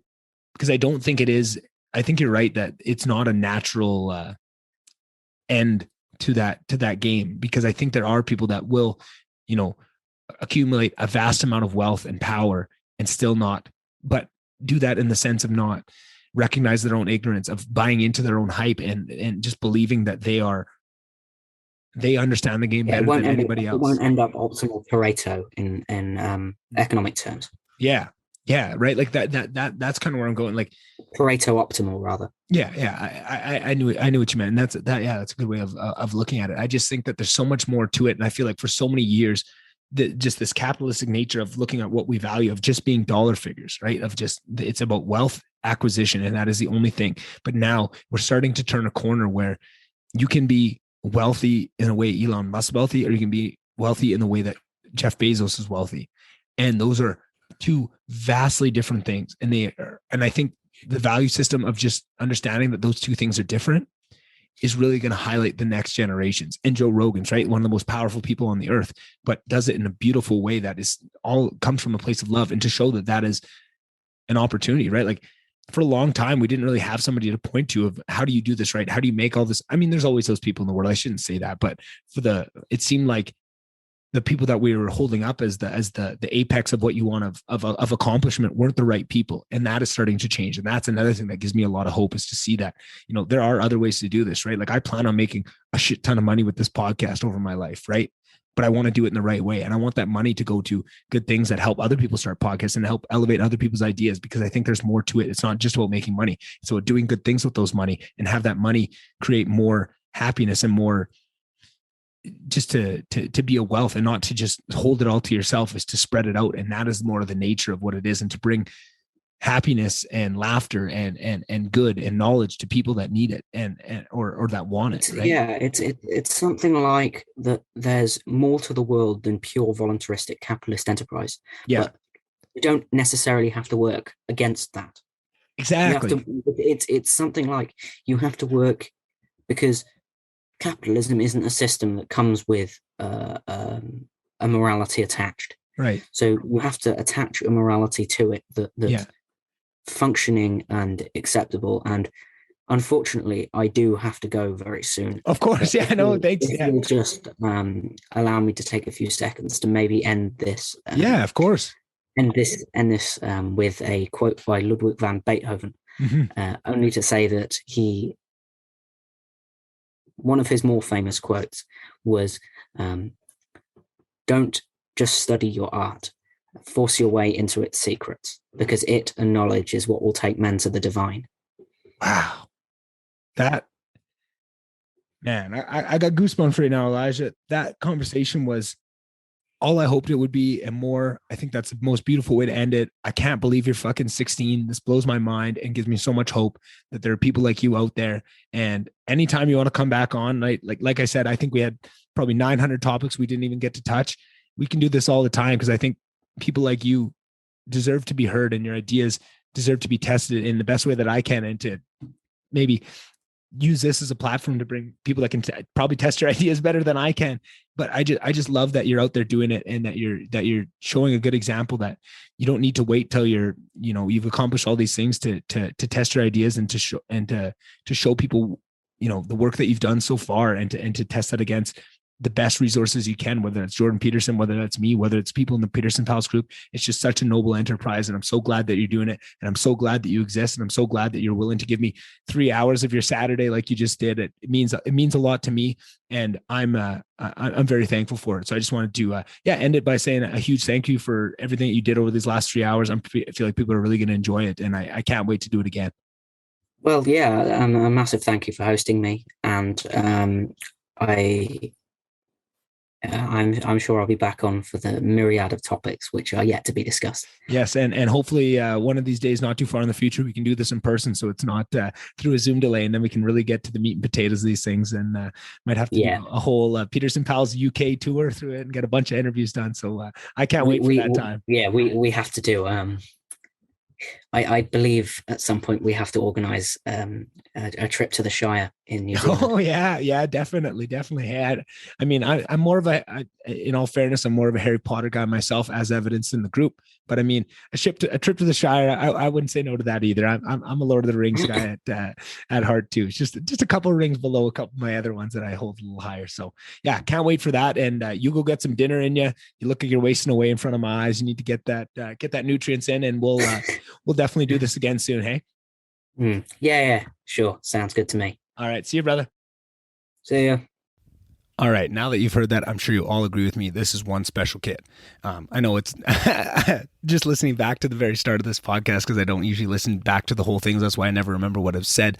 I just remember the feeling and what the episode left me with. And I just remember walking out and just talking to Alyssa, to my girlfriend, just saying like, holy shit, I don't know what just hit me, but that was a whirlwind. Like, that kid is brilliant. And I was so reinvigorated and so excited just to like I said, follow his journey and whatever he does, and to have him back on the podcast every step of the way and check in with him and just see how his ideas evolve, because he's so bright and so intelligent at this age, but I know with time that's only going to improve, and there's just going to be added wisdom to that. So just to follow along that journey is really exciting. So I hope that I can allow you guys to do that as well if you want to, if you liked what you heard today. Hopefully you can get a little bit more of that in the future. So yeah, thanks again for listening to another episode. like, subscribe, all those things. Leave a review. They're all great. Follow the social medias. Please, it always helps. Other than that, I hope you guys all have a great week. And I hope if you're going through anything tough, you just keep putting one foot in front of the other. Don't be afraid to ask for help. It's okay to say you're not okay. You know, I know I say this all the time, and then I'm the absolute worst at doing it. But I think the message still stands, and it's all right. And if you're doing great and you're happy, cherish it, and tell those around you that you love them. There's never too much you can do of that. And other than that, just go out and kick today's ass. That's what I want out of you. Whatever it is, unless you're listening to the night, then kick tomorrow's ass, or the rest of today and tomorrow. You know what? Kick the whole week's ass. How about that?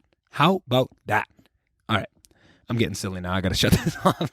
All right. See you guys on the next one. Bye.